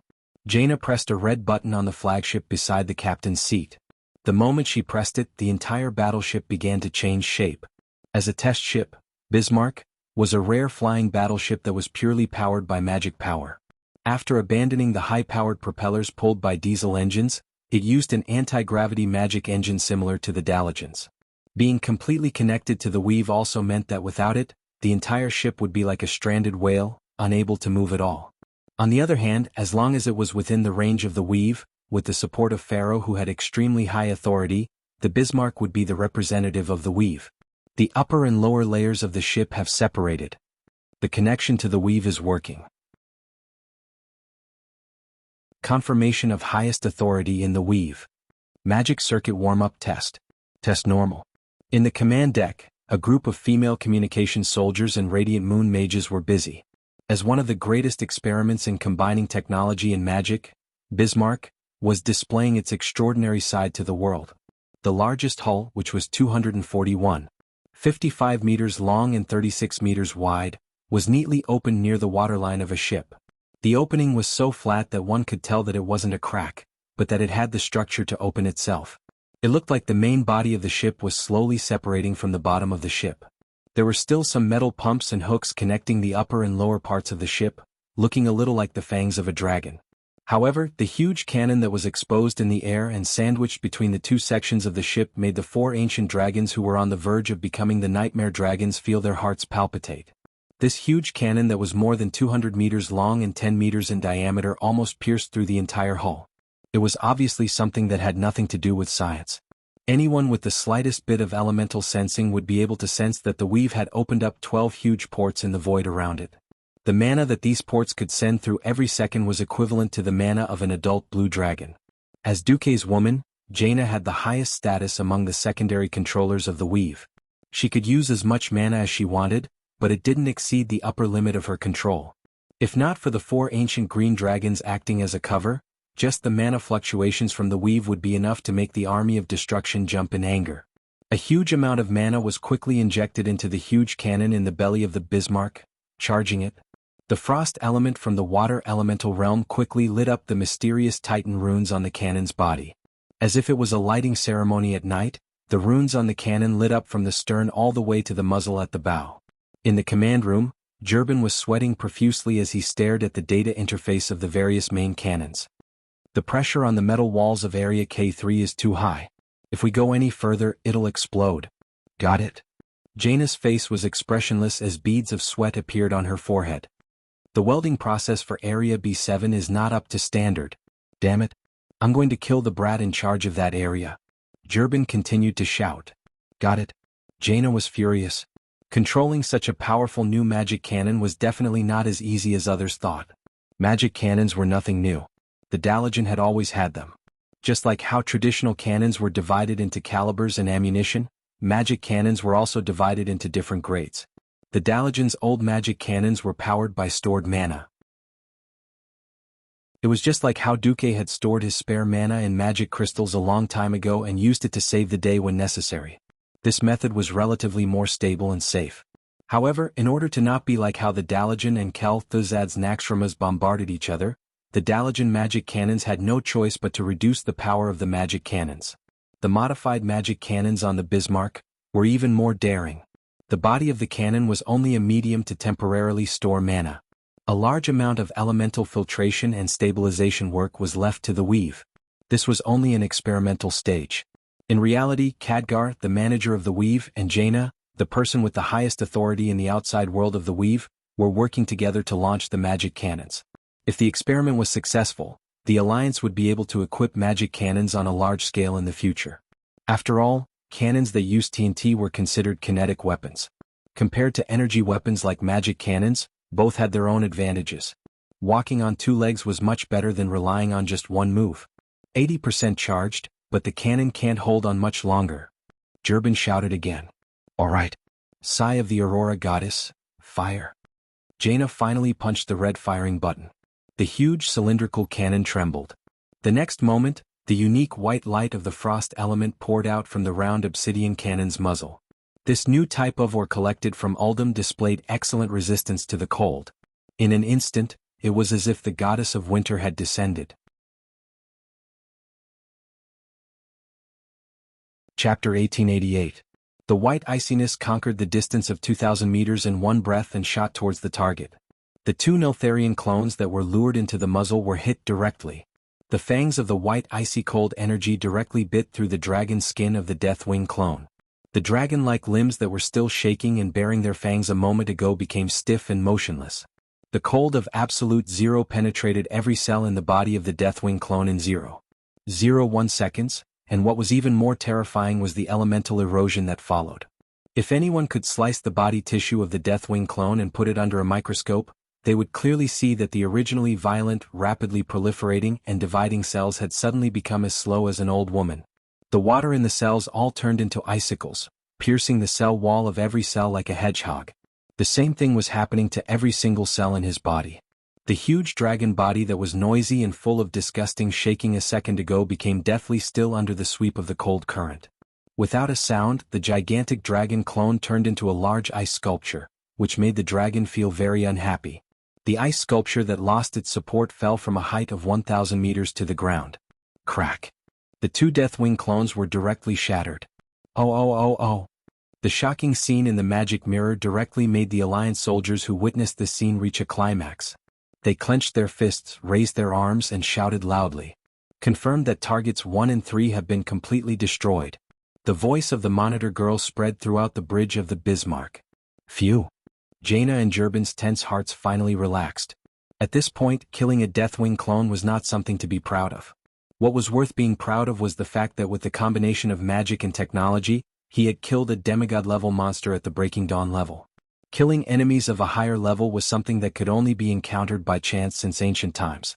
In particular, it was even more difficult to normalize this kind of behavior. Under Duque's suggestion, mortals were working hard to make this impossible possible with their own wisdom and creativity. Before Duque left for ancient times, he once said, "Azeroth has its own planet's will. When a planet is plagued with disasters, the planet will release the restrictions it has set up, allowing more mortals to have the space and opportunities to break through." It was foreseeable that there would be more Breaking Dawn wizards one day. Although the streets won't be filled with Breaking Dawns, I reckon that it won't be a problem for the Alliance to nurture a dozen or so Breaking Dawns. With just a Breaking Dawn Great Wizard holding the fort and the support of the giant warships and cannons, they had the battle prowess to threaten a demigod.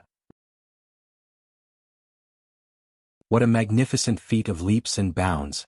Being immersed in this magnificent feat and legend, the great gnome craftsman Jurban felt a sense of bliss. Jaina was the only one who was more clear-headed. Transfer the battle data immediately. Bismarck left the scene at top speed. Nesario will probably go crazy. We have to save this prototype as much as possible. Weapons that had not been tested in actual combat were mostly trash. As long as the experiment was generally successful, the subsequent modifications would be a piece of cake, provided that the most crucial prototype was preserved. Nesario seemed to have also discovered the need to destroy this strange human creation.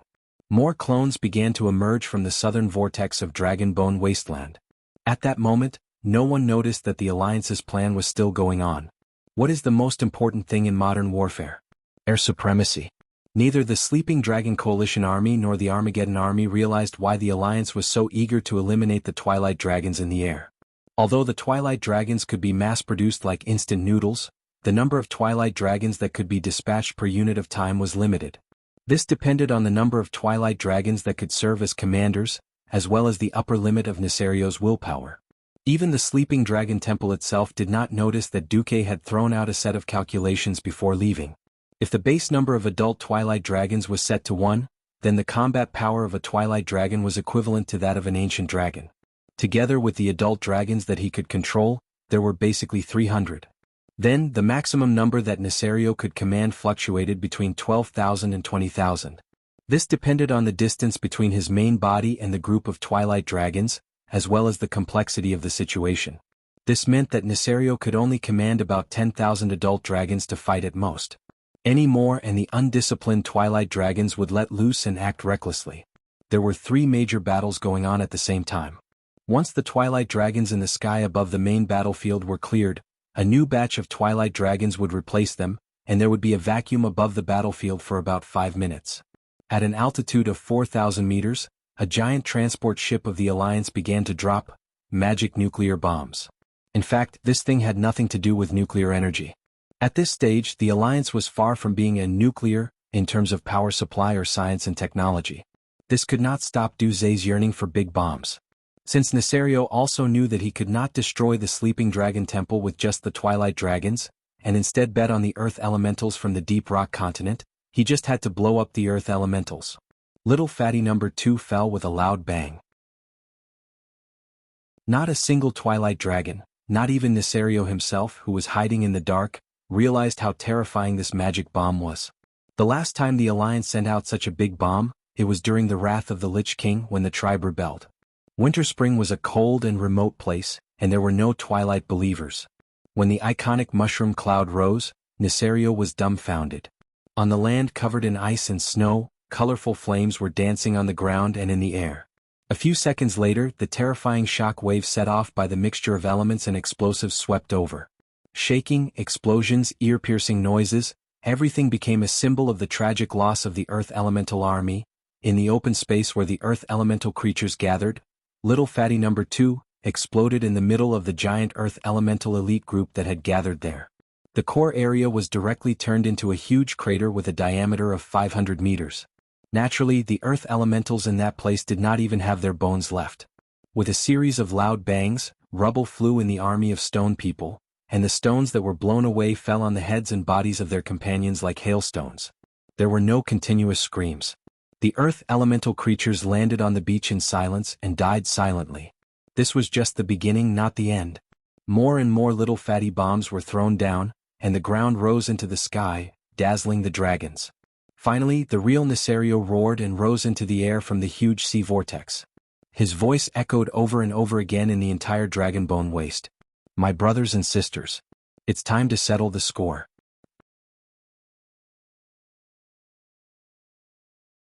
Chapter 1889.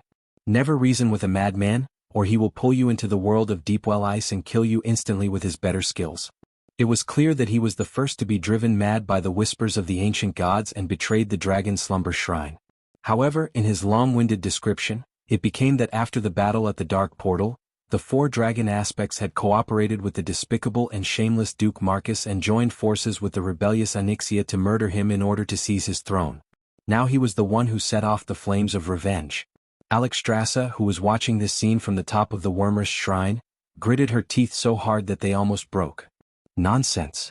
Nosdorma was not angry at all. It doesn't matter what he says. No dragon in their right mind will approve of him. What we are worried about now is whether this Nesario is the real deal and whether our allies can stop him. Isra stared at the Deathwing in the magic mirror for a long time, then smiled bitterly and shook his head. I can't tell. He and his clone also have the same crazy will. He is no longer in existence that I can distinguish between the real and the fake with my power. However, the Dragon Kings were certain that at least the Deathwing in the magic mirror was very similar to the real deal. He also had the constantly proliferating dragon limbs like the clone. This was like a kind of decaying scabies that completely affected the city. The biggest difference between him and the other clones was not his size, but the black source armor on his body. This mysterious black metal could only be found in the newly developed Aldum and other places. The only thing that was known was that this sorcerer not only had the effect of stabilizing certain special energies, but it was also very hard. It was so hard that even the Dragon King's claws could not easily pierce through it. At this moment, after seeing Nesario's iron chin, Wuxia said, "It's my father, there's no doubt about it."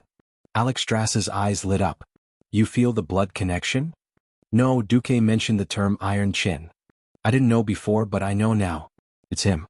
The Black Dragon Princess was very sure. The Red Dragon Queen frowned. After a few seconds she sighed. "Tell the other dragons to make way, don't try to stop this Nesario.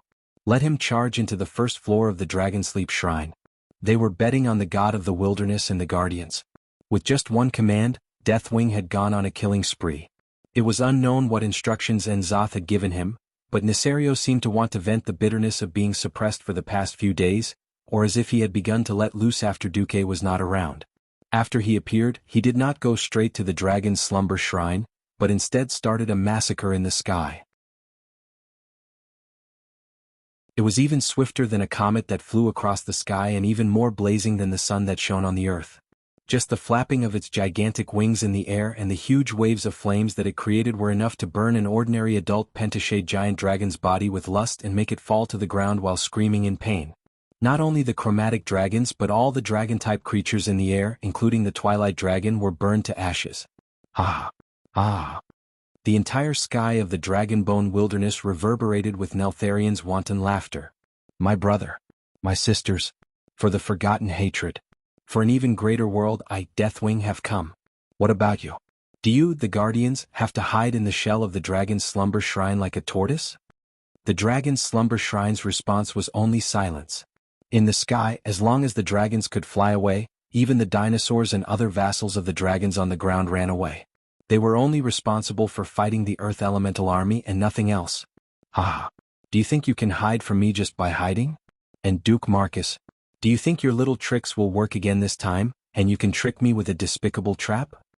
Deathwing raised its chin that was emitting a metallic luster and continued to laugh wildly. Ah! I'm different. I'm really different. In the midst of his laughter, Deathwing flapped his wings. It seemed like he was flying normally, but who knew that the earth would suddenly erupt with a loud rumble? For a moment the earth shook. The earth was collapsing and cracking, and the Dragonbone wilderness, which had been frozen for the past hundreds of millions of years, suddenly flashed with an ominous glow. In the northwest and northeast directions of the dragon's slumber shrine, there was a huge bulge. At first it looked like two mountains rising slowly from the ground. Then, the mouths of the two mountains split open and spewed out thousands of tons of blazing magma. The two huge volcanic craters were hitting the space barrier of the dragon's slumber shrine at a high temperature unimaginable to mortals. Impossible! Alexstrasza and Isra exclaimed at the same time. This was just the beginning, not the end. Deathwing, who was hovering in the sky, continued to laugh wildly. Idiot! Where do you think my clone came from? Now I'll tell you. His wings split open. They broke into thousands of pieces, and then, with a powerful and unparalleled momentum, like a cover covering the sky and earth, poured down on the circular area with a diameter of more than 10 kilometers below him. Whether it was the earth dragons, dragonmen, draconians who could not escape in time, or the dragon remains that had been sleeping in this wilderness for who knows how many years and had long become bones, all of them underwent shocking changes. Roar, roar, roar, the Tyrannosaurus Rex suddenly grew another head. It did not look like a dinosaur but a typical black dragon head. The horned dragon with long sharp horns suddenly split open its abdomen, and turned into a terrifying monster with more than 5 mouths full of sharp teeth. The skeletons of dragons that had lost their lives for more than 10,000 years suddenly grew flesh and blood. The body with countless mouths, teeth, and tongues could not be considered a dragon at all, but a deformed one. Sinestra, who had died in the previous invasion, as well as the leaders of the Twilight Dragons, Cenarion and Variona, all stood up shakily again. After they regained their mobility, the first thing they did was to attack the dragons that were still normal near them. No matter how Nesario tormented his mutated body, it could be clearly seen that all the corpses, regardless of race, had been turned into treasures by him. There were so many humorous WRMs, and a casual estimate would put the total number at more than 100,000. 100,000 corpse dragons and mutant dragons. Regardless of their quality, just the number alone far exceeded the total number of ice dragons that the Calamity Army had at its peak. Control? No need. Just these corpse dragons and mutant dragons alone. You shameless blasphemer! Alexstrasza was completely enraged when she saw this scene. Come on, Alexstrasza and Duque. I've already made my move. Didn't you want to plot against me? What tricks do you have? Just use them. Nesario yelled wildly. At this moment, Nosdormu's poker face could no longer remain calm. He said softly, Duque, what are you waiting for?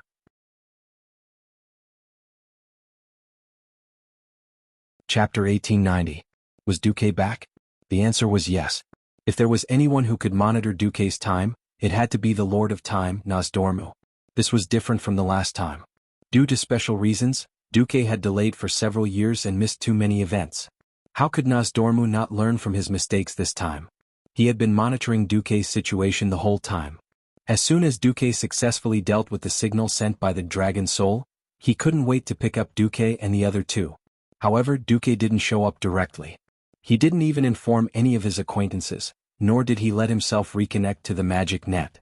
The only reason Duque went into hiding was naturally because of something more important.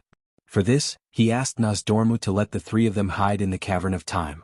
The Cavern of Time in Tanaris was not only the lair of the Bronze Dragon King, but also a special place outside the world of this point in time. Even an ancient evil god like Enzoth couldn't detect whether Duque had returned. Duque replied in the Bronze Dragon King's unique time transmission. It's not time yet. Nosdormu, don't you realize that the cards are not right? It doesn't matter if it's ours or Nesario's. Nosdormu fell silent. Nesario was indeed crazy, but it wasn't the most complete and irrational kind of madness. If he, who claimed to be the Wing of Death, had attacked with his main body at the beginning of the cataclysm, perhaps he would really be completely crazy. In that case, no matter which side it would be a one-sided deal, and the outcome would be decided directly. Nesario didn't show up directly. This proved that the sinister and cunning factor was still deeply rooted in his soul. The original Nesario in history would, of course, bring the Armageddon army to the Dragon Sleep Temple because of his pride and revenge. After all, he was only injured back then but not dead. But in this life he was obviously more wary of Duque. That fear was deep in his bones and the deepest part of his soul. Even during the cataclysm, he had only sent a clone to Stormwind City. The last time he had come to the Dragon Slumber Temple to cause trouble, it had also been a clone, and Sinestra had been sacrificed. Duque disappeared without a trace, and the 5 new Dragon Guardians did not show up either.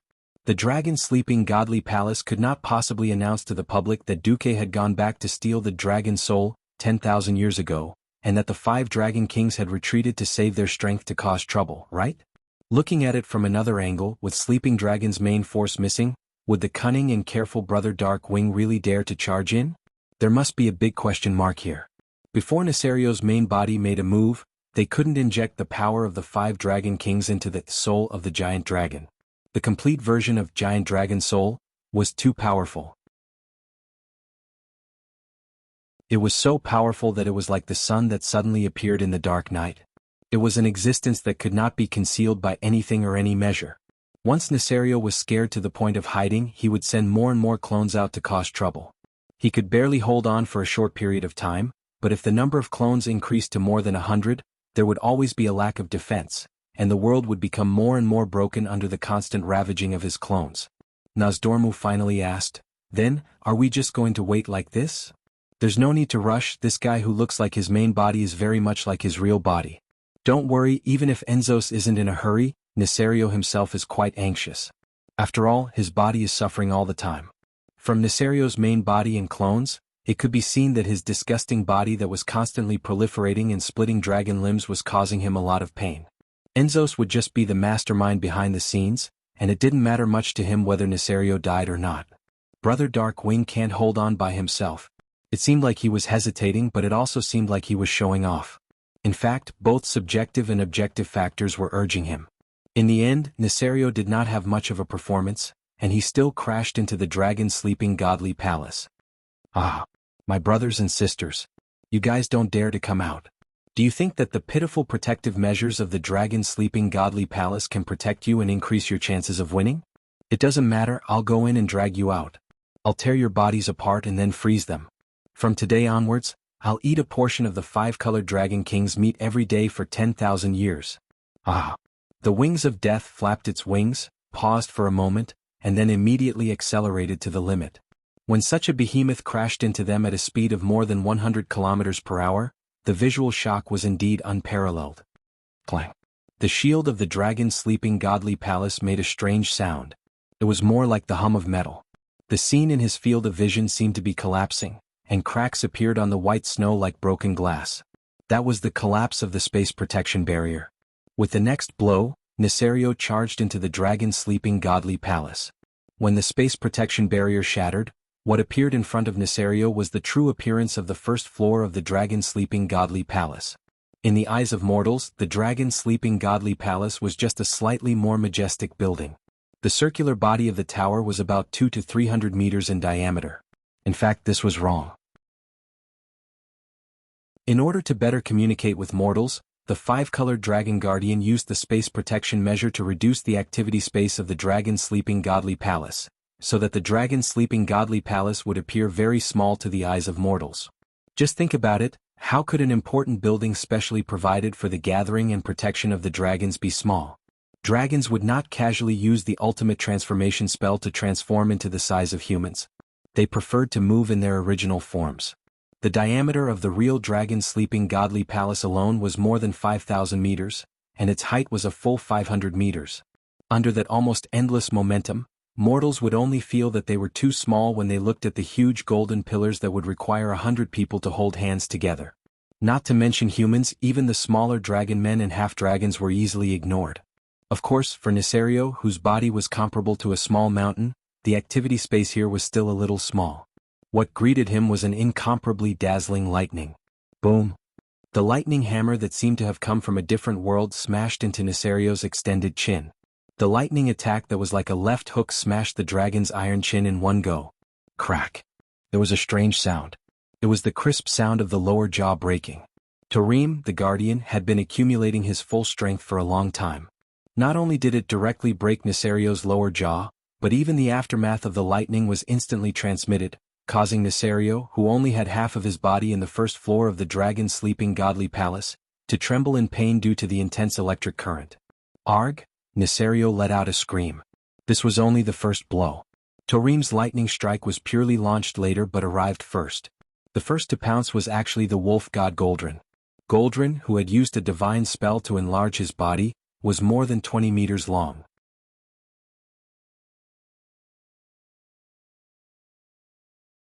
Chapter 1891. Unfortunately, in front of the wings of death, whose main torso was more than 200 meters long, Goldring was still like a small puppy. Goldring flashed past like lightning. He aimed at the relatively small black dragon's neck, and indeed created a rather large wound that was 10 meters long and 3 meters wide. Originally, he thought that he could expand the wound, but unfortunately the red and green blood that burst out of the wound and the stench alone made Goldring feel that something was wrong, and he immediately retreated. Sure enough, it was extremely corrosive blood. A random lump of blood stained the floor tiles of the temple, and in a few seconds, it corroded a large pit that could sink a buffalo. Hodier the Ice Guardian followed suit. With a precise swing of his axe, he saw the gap in Neserio's source armor and successfully caused damage.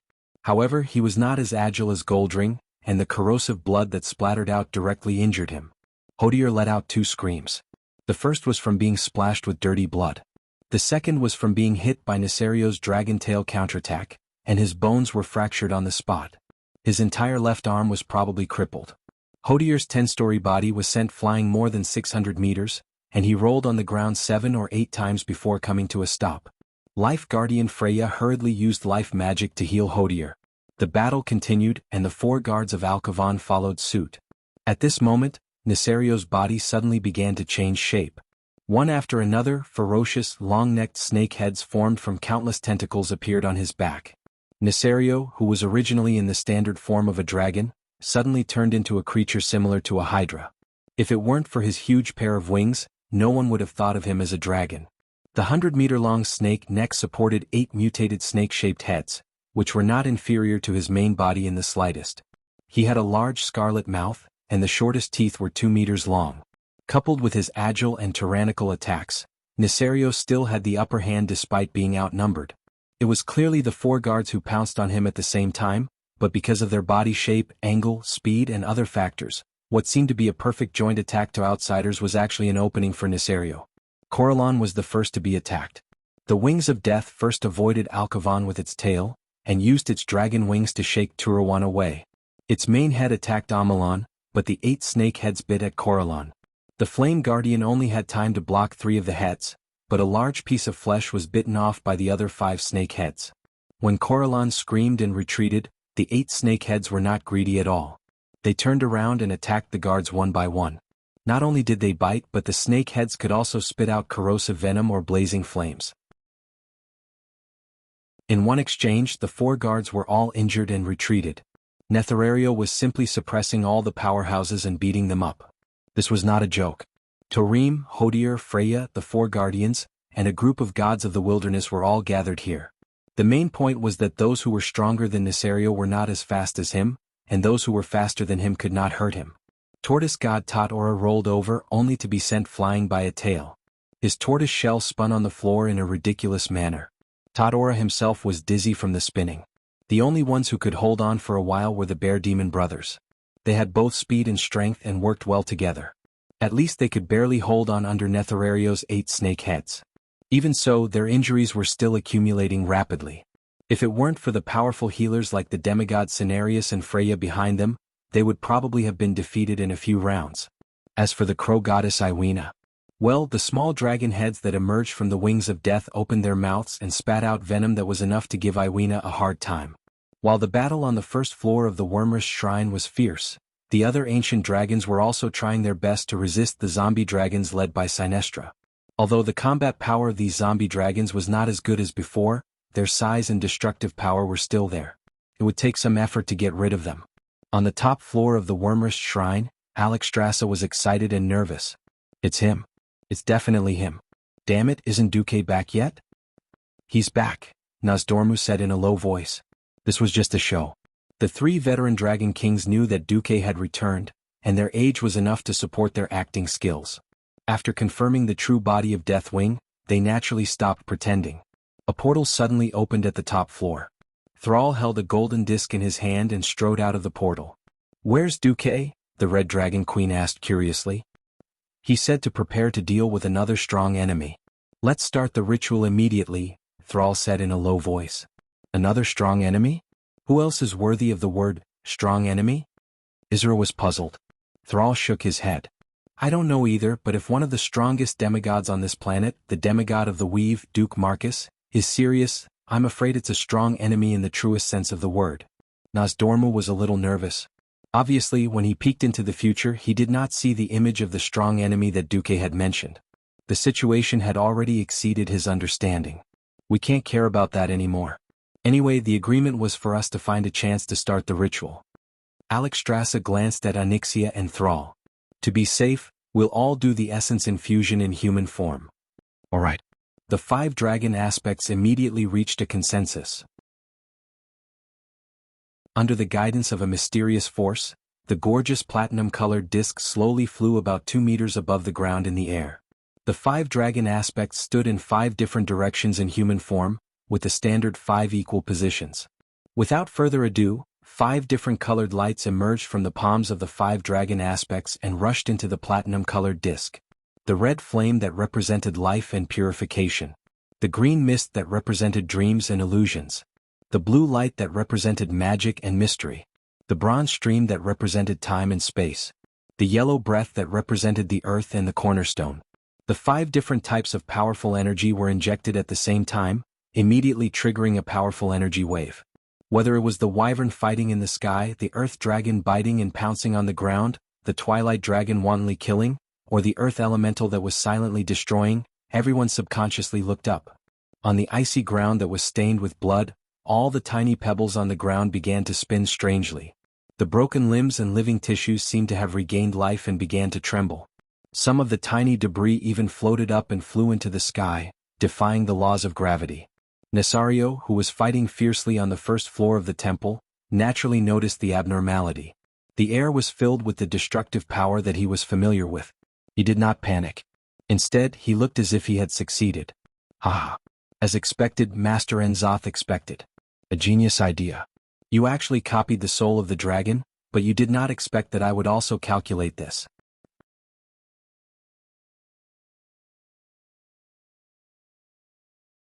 Chapter 1892. Nazario's words immediately made the hearts of the 5 dragon aspects at the top of the Dragon Sleep Shrine jump. Nazario was already so fierce and he still had a backup plan?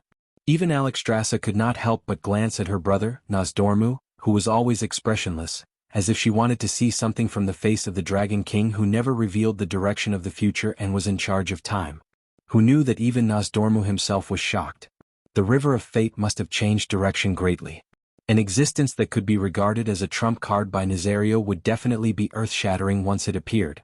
Even Nozdormu himself could not figure out what else could have such an effect. Duque hasn't made a move yet. Onyxia said with absolute certainty. She seemed to be stubborn, but it was more of a firm belief that had been cultivated over a long period of time.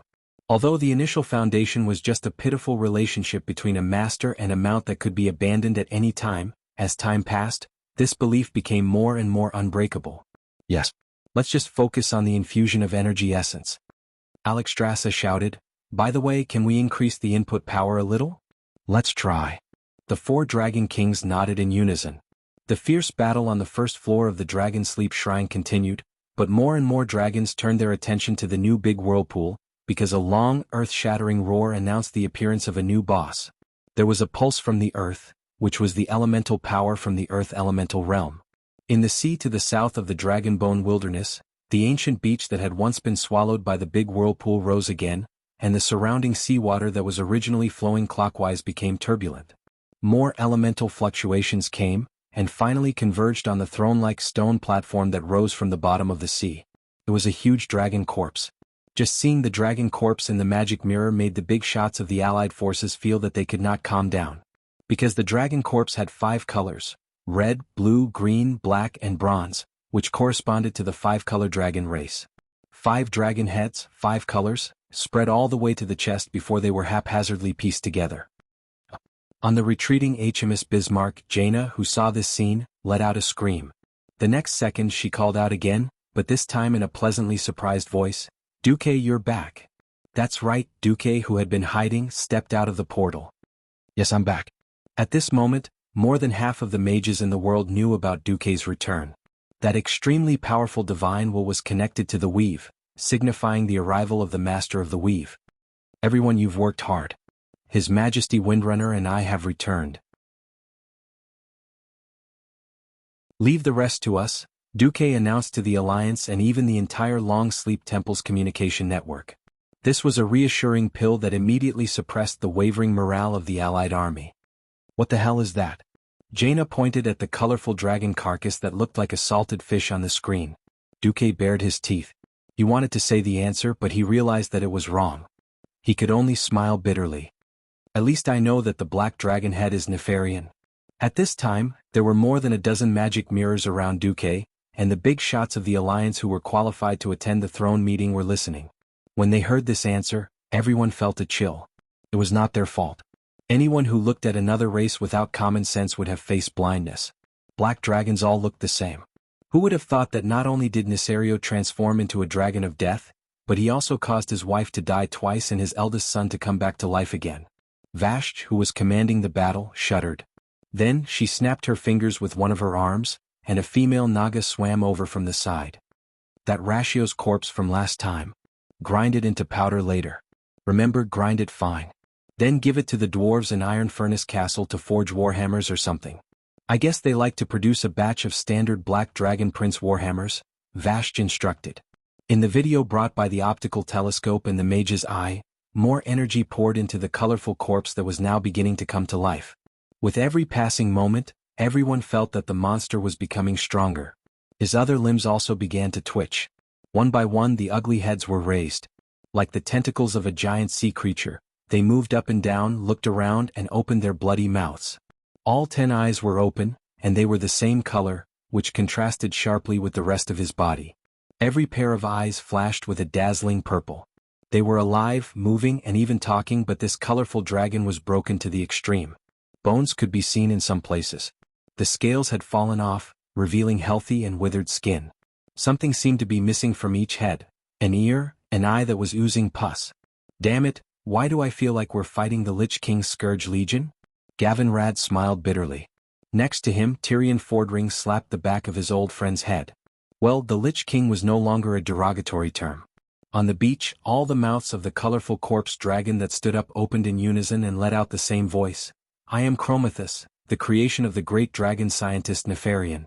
The twilight of the Dragon King that ends all the glory of the Dragon King. Bastards who sit on the highest throne in the Dragonslot Temple.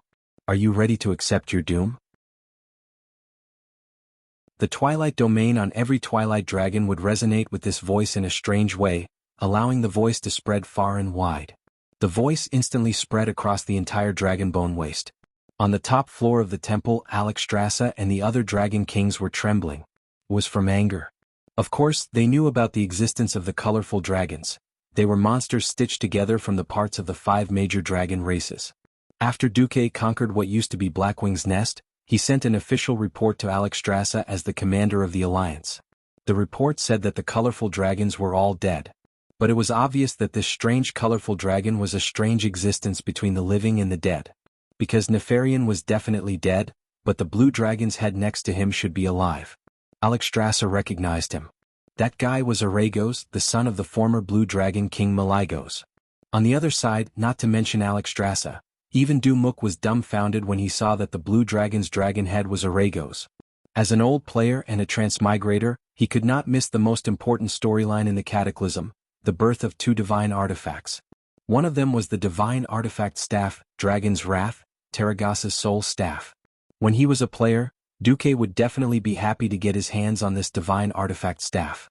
After transmigrating, Duque could not do this because the blue dragon girl, Terragossa, was still alive and kicking. If it wasn't for Aragos, Terragossa wouldn't have died. That was the point.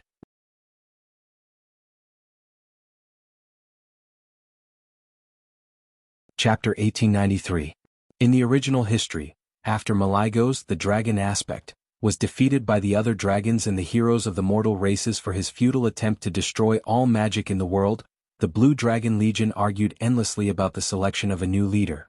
They were divided into 2 factions supporting the 2 most promising heirs, Kalegos, who was committed to peaceful coexistence with the other races, and Aragos, the son of Malygos, who advocated a different path away from this world. In order to end this endless debate, the Blue Dragon Legion decided to hold a ceremony at the embrace of the 2 moons.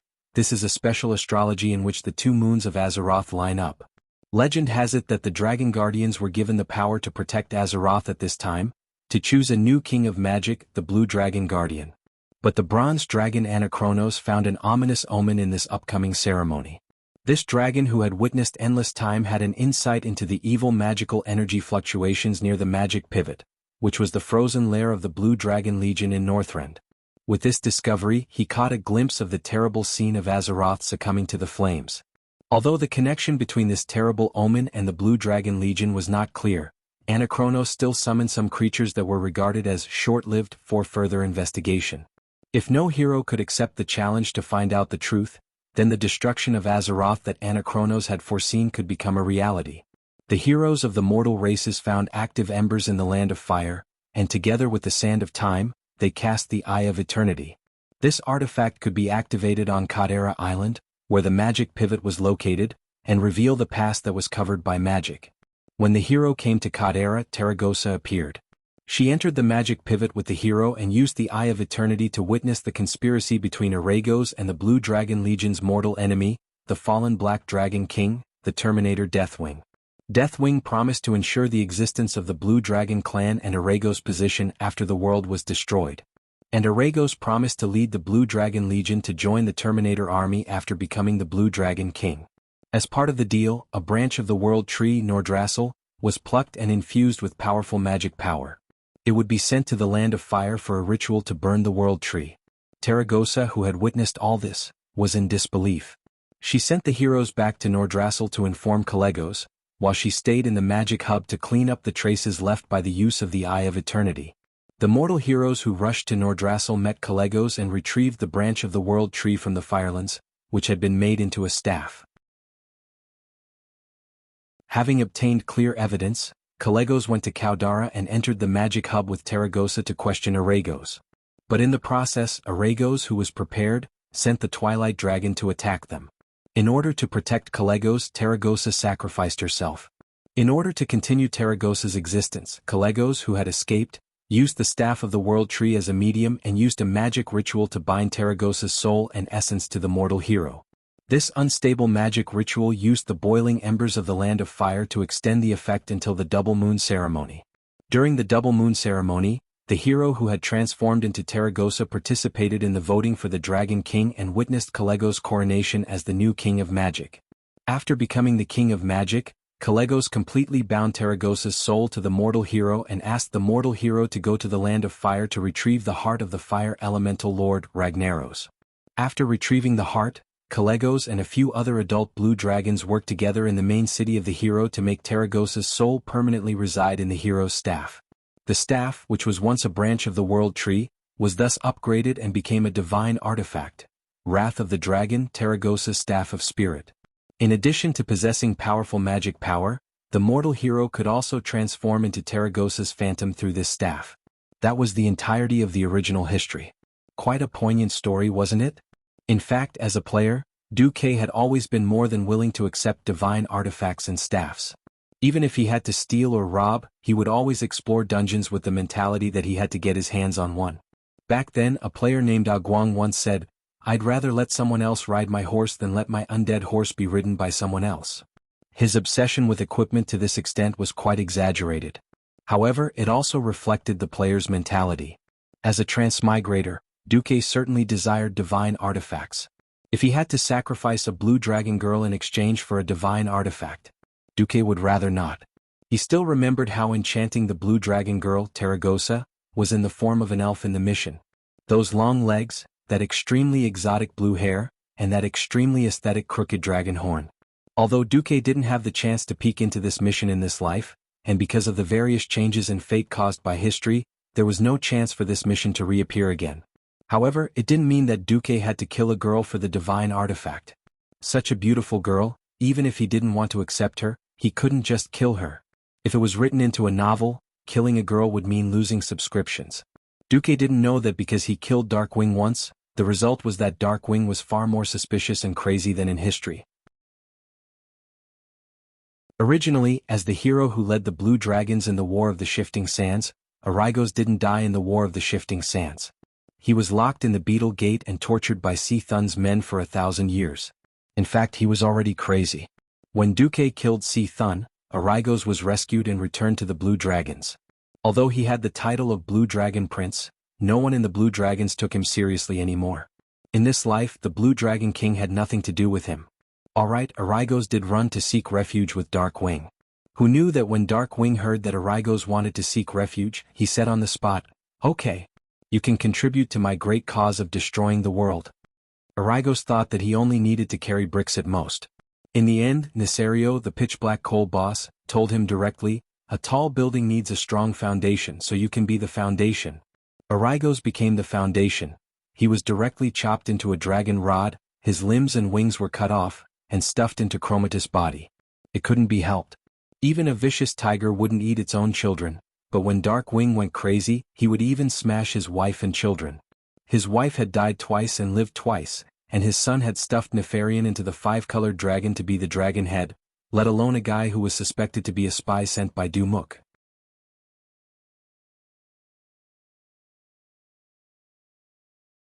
Chapter 1894. After all, Duque was already sharpening his knife to find a traitor. Whether it was a traitor or a traitor, he would just kill the traitor. Wasn't the reason why the strongest fortress in history was breached because of internal strife? Duque had already helped Isra clean up a traitor during the recent rebellion of Fandral Staghelm. He definitely wouldn't mind doing it again. In any case, in this life, Syndagosa and Malygos had rebelled, and Duke definitely didn't mind Arygos rebelling as well. The most important thing was for their family to be neat and tidy. He didn't expect that God's plans would always go awry. Seeing that Arygos was in the five-colored dragon Chromatus, Duke laughed like a pig on the spot. Duque was just curious. Why did Nefarian get himself into trouble? Why didn't he call this guy the colorful fish pill version of Nefarian? Why did he have to call him Chromatus according to history? After all, Chromatus had never appeared in the game. He was just a guy that existed in novels. He didn't expect the goddess of fortune to be so malicious and really let him escape. This was really... Duque didn't know where to start. Speaking of which, the general was the courage of the soldiers. In fact, when the five-colored dragon Chromatus appeared, everyone was really scared out of their wits. But there were so many people in the command center and they all watched their boss laugh like a pig. It was funny, but they all became calm again. Huh. So, you know this thing? Or did you already know how to deal with it? Queen Sylvana walked up and put her slender fingers on Duque's shoulder. Behind Queen Sylvana were Aurelia and Sasha. After settling the two battles, they had the mages open a portal and come over. The three Windrunner sisters could almost be called the three sisters of the Wind God. They were the right choice to fight a dragon. Seeing the eager women of the Windrunner family, Duque was a little annoyed. Most of his women were extremely powerful. Fortunately, there was a cute girl like Kalia and a silly girl like Hoof. Otherwise life would be hard. Duque waved his hand, focus on Deathwing. After harmonizing the power of Galakrond, Nesario is a big problem. Was there really no need to care about this Chromatus? If I'm not mistaken, it should be a combination of the 5 types of power of the 5-colored dragon. It has no weakness. Jaina pointed at the 5-colored dragon in the magic mirror. Invulnerable Meridian? Duque chuckled. Just now, I received confirmation from Alexstrasza. Apart from Nefarian and Arygos, the other 3 dragon heads belonged to 3 ancient dragons. The first one to die was Tesla, who died in the ancient war 10,000 years ago, but his body was missing. The smart Jaina immediately understood. Are you saying that they're not evenly matched? Yes. The difference was too great. Nefarian was undoubtedly one of the strongest demigod WRMS. But Arygos was more than 1 gear off, and the other 3 dragon heads were 3 gears off. It would be fine if Nefarian was the leader, and the other 4 were the assistants. Unfortunately, the leader didn't want to learn and chose to learn something similar to the soul of the dragon, hoping that this haphazardly assembled dragon body could produce the same effect as the soul of the dragon. Duque sneered. Alright, everyone, I'll take the lead with the Black Edge Knights and take care of Chromatus. Then it's your turn. Everyone get ready. The Black Edge Knights? What did this battle have to do with the Black Edge Knights? No one thought that the Death Knights could play any role in this battle against the Earth Elemental Army. At this moment, the thousands of Death Knights of the Black Edge Knights were already in position. They were in a special destroyer, Eldritch. Regardless of whether this special flying destroyer really had the theoretical invisibility ability like Duque had boasted, High Lord Darian Mograine was now under a lot of pressure. As the leader, he was stunned by the old man beside him, who did not belong to his knights, but was dressed like a Death Knight. Not only him but all the members of the Black Edge Knights felt a strong sense of oppression on the soul level. It was as if they could not help but kneel and worship him as long as he had a thought. Sorry Darien, I'm still not used to the control of this power. I've tried my best to suppress the leakage of soul energy, the old man said. No, it's okay. This is also a good training for us brothers. Uncle. After thinking for a long time, Darien finally called the old man uncle. Oh, it's a long time no see. I'm happy. The old man patted Darien's shoulder. It was a friendly gesture, but Darien felt like a grandson. What could he do? The old man was the boss. On the other side, Duque appeared. There was a loud noise in the sky and the big boss appeared. South of the Wormrest Shrine, in the vast sky, 4 huge phantoms suddenly appeared. They were the Wind God Throne, the Land of Fire, the Tidal Throne, and Otter. The phantoms representing the 3 elemental realms spread out elemental energy channels in a way visible to the naked eye. They connected with the arcane energy channels extended by Otter in the air, and finally formed a huge arcane rune circle that floated behind Duque. Duque was using this method to tell the world that he was a demigod of the weave. Chromatus, no, the black dragon in the middle, raised his head high. The moment he roared, the old man from the Alliance of Heroes recognized that it was Nefarian's voice. Duke Marcus, you were just a little mortal back then. An existence like a vermin. Do you think you can do whatever you want after mastering the power of the 3 elemental realms? The anger and the roar filled the entire world. Duke smiled and twirled the Atish in his hand. He said, I'm sorry. With enough power you can really do whatever you want. Of course there's no point in giving power to trash like you. Back then you could be overturned by a group of mortals. Now, hee hee was a very cool word. It could perfectly express how disdainful and arrogant the person who said it was. Hee hee was worth a book of 10,000 words. You. Nefarian was speechless for a moment. Immediately after, the chromatus that he formed became furious. The 4 dragon heads were raised high, and they used different words to trash talk at Duque. Nefarian, on the other hand, could not take it anymore. Stop arguing. Just use that to get rid of Duke Marcus. If he dares to leave, just destroy the Wormrest Shrine.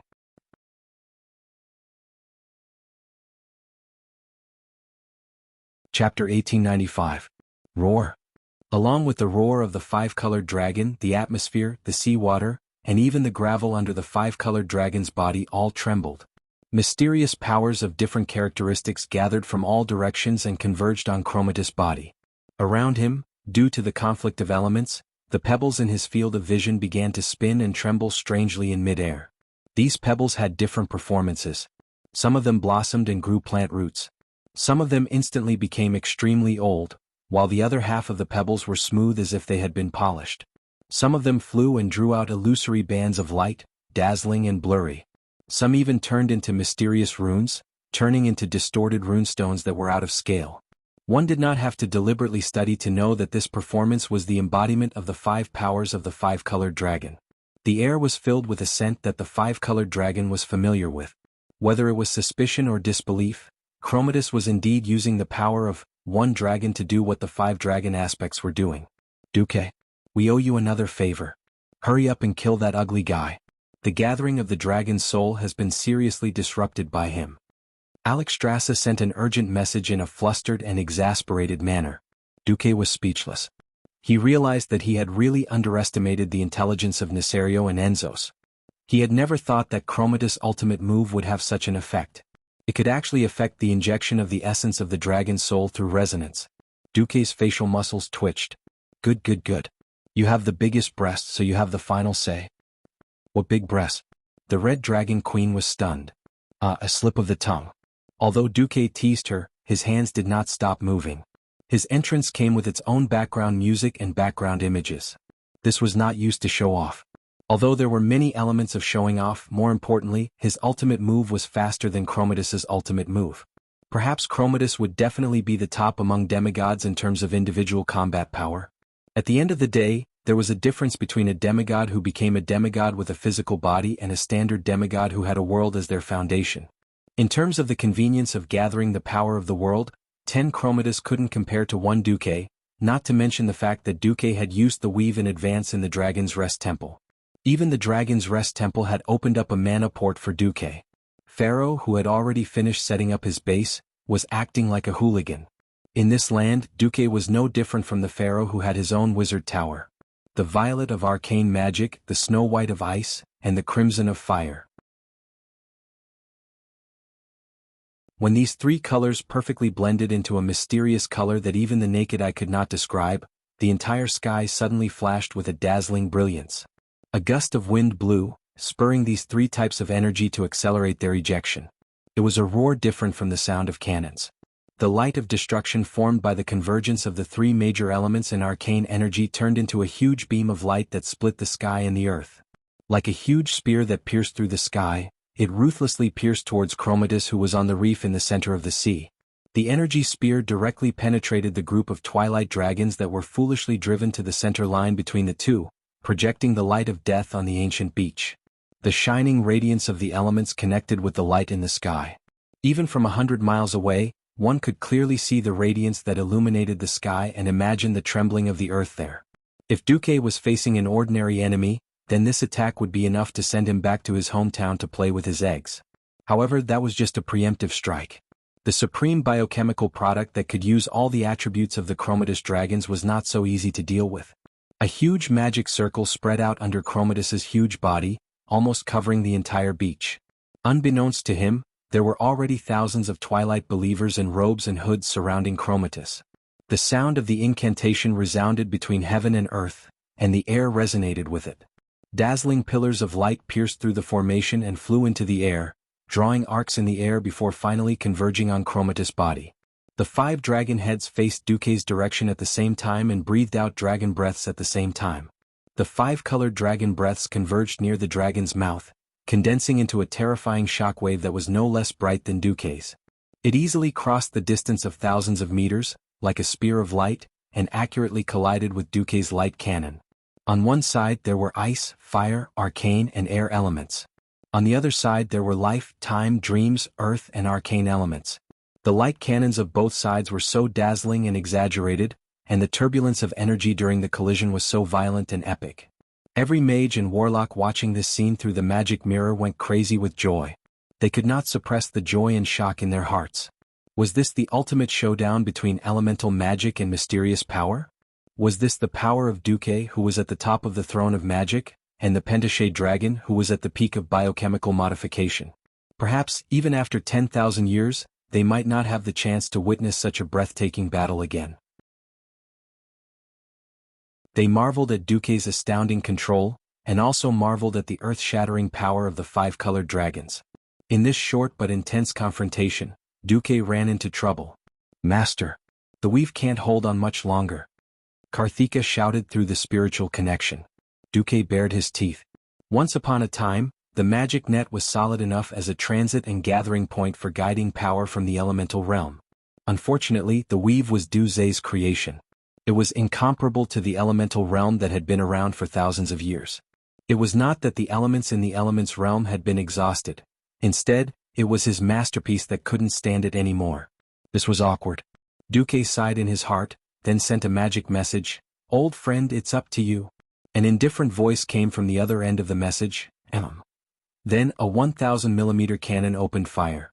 It was not a tungsten core armor-piercing shell, but a human cannon.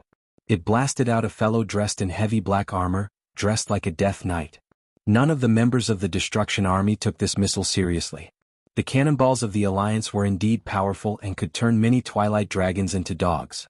However, this was limited to adult dragons that were below the level of ancient dragons. At the level of the ancient Wirmis, the hardness and toughness of their scales, as well as the magic resistance of their bodies, were not something that could be penetrated by ordinary attacks.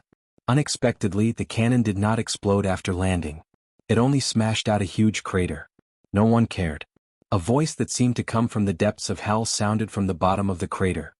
"Life is life. Death is death. You are a monster that transcends the boundaries of the living and the dead. Your existence has always been a mistake. In the name of the holy light, no, in the name of the king of the dead, I order you to return to nothingness."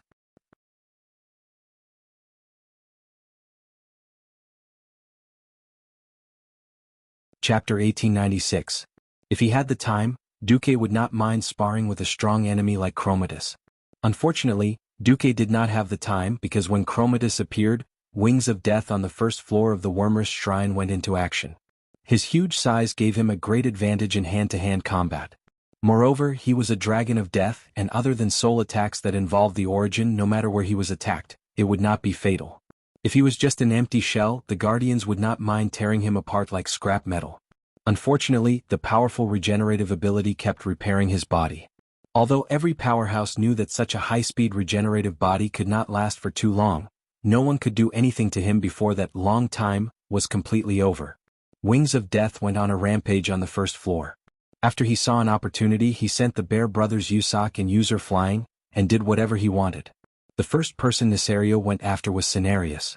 There were only 2 strong healers in the allied army. Freya was a 10-story tall giant, and Cenarius was the weakest. In front of a 200-meter-long dragon tail, his 4 legs were short legs.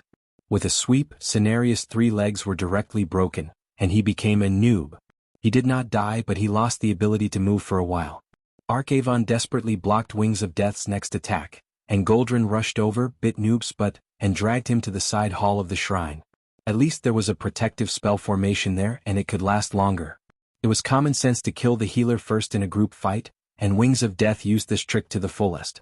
After knocking Turawan away with his claws, Wings of Death decisively gave Freya a dragon wing slap, and half of the female guardian's face was crooked. He did not linger at all, and took Torim's lightning strike head-on, and rushed to the second floor of the Wormer's shrine. The space on the second floor was not as big as the first floor, and it was only about half the space. This was better for Wings of Death's size. The space was too small and his huge body could not move. The space was too big and those annoying flies had a place to hide. Once on the second floor, the smaller god of the wilderness did not dare to go up. Otherwise, what about the divine meat sauce? It was precisely the Guardian's request for help that made Duque have no choice but to act shamelessly. The one who tricked Chromatus was Uther, the Lich King who should have left history a long time ago but had become the Lich King in this world. He did not seem to have done anything. He just raised his small arm and clenched it against Chromatus' chest like the Death Knight's signature, Death's Grasp. A faint black light pierced into the chest of the multicolored dragon. The light was so plain and unadorned that the Twilight believers who were close to it could not even detect anything special about it. Some of the Twilight believers even sneered at the man who looked like a Death Knight. But what happened to Chromatus in the next second almost drove the Twilight believers crazy. Because Chromatus' entire dragon body was in trouble.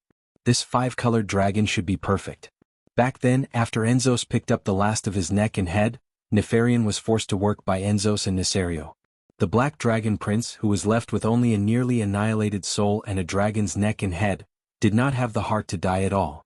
With the greatest enthusiasm and the most earnest attitude, he at last produced this supreme masterpiece of his, Chromartis, which contained himself. This was a biochemical monster created after countless experiments and thousands of years of research. In order to avoid the excessive load caused by the energy conflict and the collapse of the dragon body that Chromatus put together, Nefarian also obtained the method of making the dragon soul from his father and modified a magic circle so that the power of the 5-colored dragon could be fused outside the body and blasted out. This was the perfect form of existence for the 5-colored dragon. As long as the output power of the 5 dragon heads was controlled and the power of the dragon breath was uniform, there would be no problem. In theory this was true. But Nefarian would never have thought that there was a Lich King in this world who specialized in dealing with the dead, and he was in the Alliance. Back then, after Arthas killed the blue dragon Saffron, he turned him into a frost dragon under his control. He also controlled many dragons of death, including the queen of the blue dragon Syndagosa. This showed the Lich King's control over the dead. As a paladin with the strongest willpower, Uther did not surrender even when he was absorbed by Frostmourne. In a sense, in this world where spiritual power was power, Uther's upper limit as a Lich King was likely to be higher than Arthas's. This was something that could not be known at this stage. But with him making a move, Nefarian immediately felt that something was wrong. Originally, through the stitching of the dragon bodies and the soul fusion, the souls of the 5 dragons were combined into one, and their thoughts were synchronized. Who knew that at this critical moment of the ultimate move, it would suddenly collapse again? Nefarian instinctively wanted to use his own willpower to fight against the huge spiritual pressure. He failed. Just like a subdragon at the lower end of the food chain, a pure-blooded dragon at the top of the food chain had a natural fear. He could not resist the pressure from the mysterious man at all. This man was his king. He ruled his body and his soul. Every word of this man fell into his mind like an imperial edict that could not be resisted. Maybe when he had stronger soul power, he could fight against this mysterious king of the dead. Maybe his father could do it. But not him, Nefarian. Oh, no. Nefarian let out a final scream. Chromatus's soul collapsed, and naturally the light cannon released by the five-colored dragon could not be maintained. The bystanders only saw that Dumuk's gorgeous ultimate move finally overturned Chromatus's five-colored cannon. But no one could see the role that Lich King Uther played in this. Actually, Duque did not mind letting Uther make a grand entrance and clear his name. But Uther was firmly against it. Dumuk could only be thick-skinned and keep the achievement of killing the five-colored dragon with one strike. Everyone watched in shock as the elemental light beam pierced through the black dragon's head and finally entered the huge body that was mixed with 5 different colors. The other 4 heads howled in pain and raised their necks. Their entire body stood up from the wet rocks on the ancient beach and fell backward.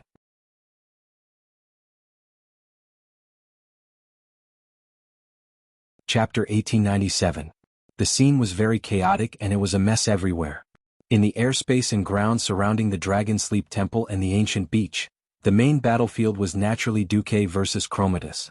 There was chaos all around. On this side, there were the pentashade dragons of the Dragon Sleep Temple, as well as the dragon men and draconians. There were also various dinosaurs and drakes, as well as the long-range bombardment from the Alliance's flying battleships. In the sea there were also many Naga and Murloc troops who risked being sucked into the Great Whirlpool. On the other side, there were mainly Twilight dragons and Twilight believers riding Twilight dragons. On the ground, there were a large number of earth elemental creatures, biochemical bone dragons and various mutant monsters. They fought in the sky, on the ground and in the sea. Flesh and blood flew everywhere and elements collapsed. Almost no one would notice that a guy who looked like a Death Knight turned out to be a Lich King, an existence that theoretically did not exist. Perhaps the most sharp-eyed powerhouses would notice that it was often the higher-ups of the Alliance. In any case, a large group of onlookers who were not of much help to the main battle only saw that Duque had used a terrifying move that combined the power of the 3 realms to instantly kill the enemy's seemingly very strong boss. In this day and age, those who could attack on a large scale were all abnormal. Those who could have abnormal destructive power were definitely big bosses. This point of view was definitely correct. Their own big boss, Duque, had instantly killed the opponent's big boss. When else would they shout 666? For a moment, the entire Alliance army was seething. Oh, boss is mighty. Long live Duke Marcus. Long live the Alliance. Not to mention the mortals on the distant battleships, the highly intelligent pentashade dragons, and even the dinosaurs and other drakes with average intelligence instinctively roared at the sky and roared. Roar, roar, roar, roar. The roar was long and filled with savagery. Many ancient dragons could not help but recall the battle from 10,000 years ago. It was the same fight against evil and it was the same gathering of all races. The feeling of working together was great. At this moment, Alexstrasza, who was on the top floor of the Dragon Sleep Temple, was both surprised and happy. She was happy that Duque had instantly killed the Destruction Army's backup, Chromatus. Speaking of which, Nesario also had 8 snakeheads, but Alexstrasza did not care about that kind of single attribute snakehead. After all, no matter how strong they were only strong in physical attacks. There were many ways to deal with them. However, she really did not know how to deal with Chromatus, who could gather all 5 elements and cause a mixed reaction just like Giant Dragon Soul. She imagined that if it were the 5 dragon aspects, they would probably suffer a crushing defeat. He really didn't know how Duque defeated that monster with just 1 light cannon. At this time, she did not notice that her sister Isra's eyes were shining with a strange light. What surprised him was that Nesario was actually so powerful. There were faint signs of him breaking through all the way here. Oder had 3 guardians for guardians and several gods of the wilderness. This kind of strength was definitely too powerful in the world.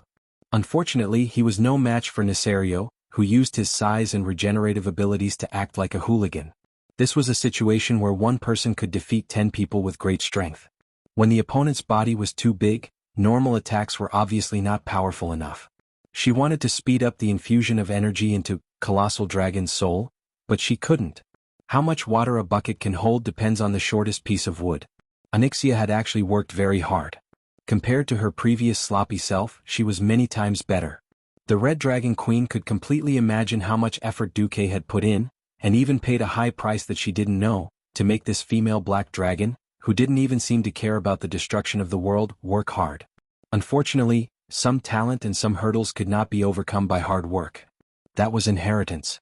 When dragons gave birth to children, they would unknowingly imprint the way they used their power into the dragon's egg. That was the inheritance of the wisdom and power of the previous generation. Or when imparting skills, these elements would be engraved into the children's souls in the form of soul imprints. Although Maligos was a little crazy, he had done enough to pass on the Blue Dragon clan's inheritance.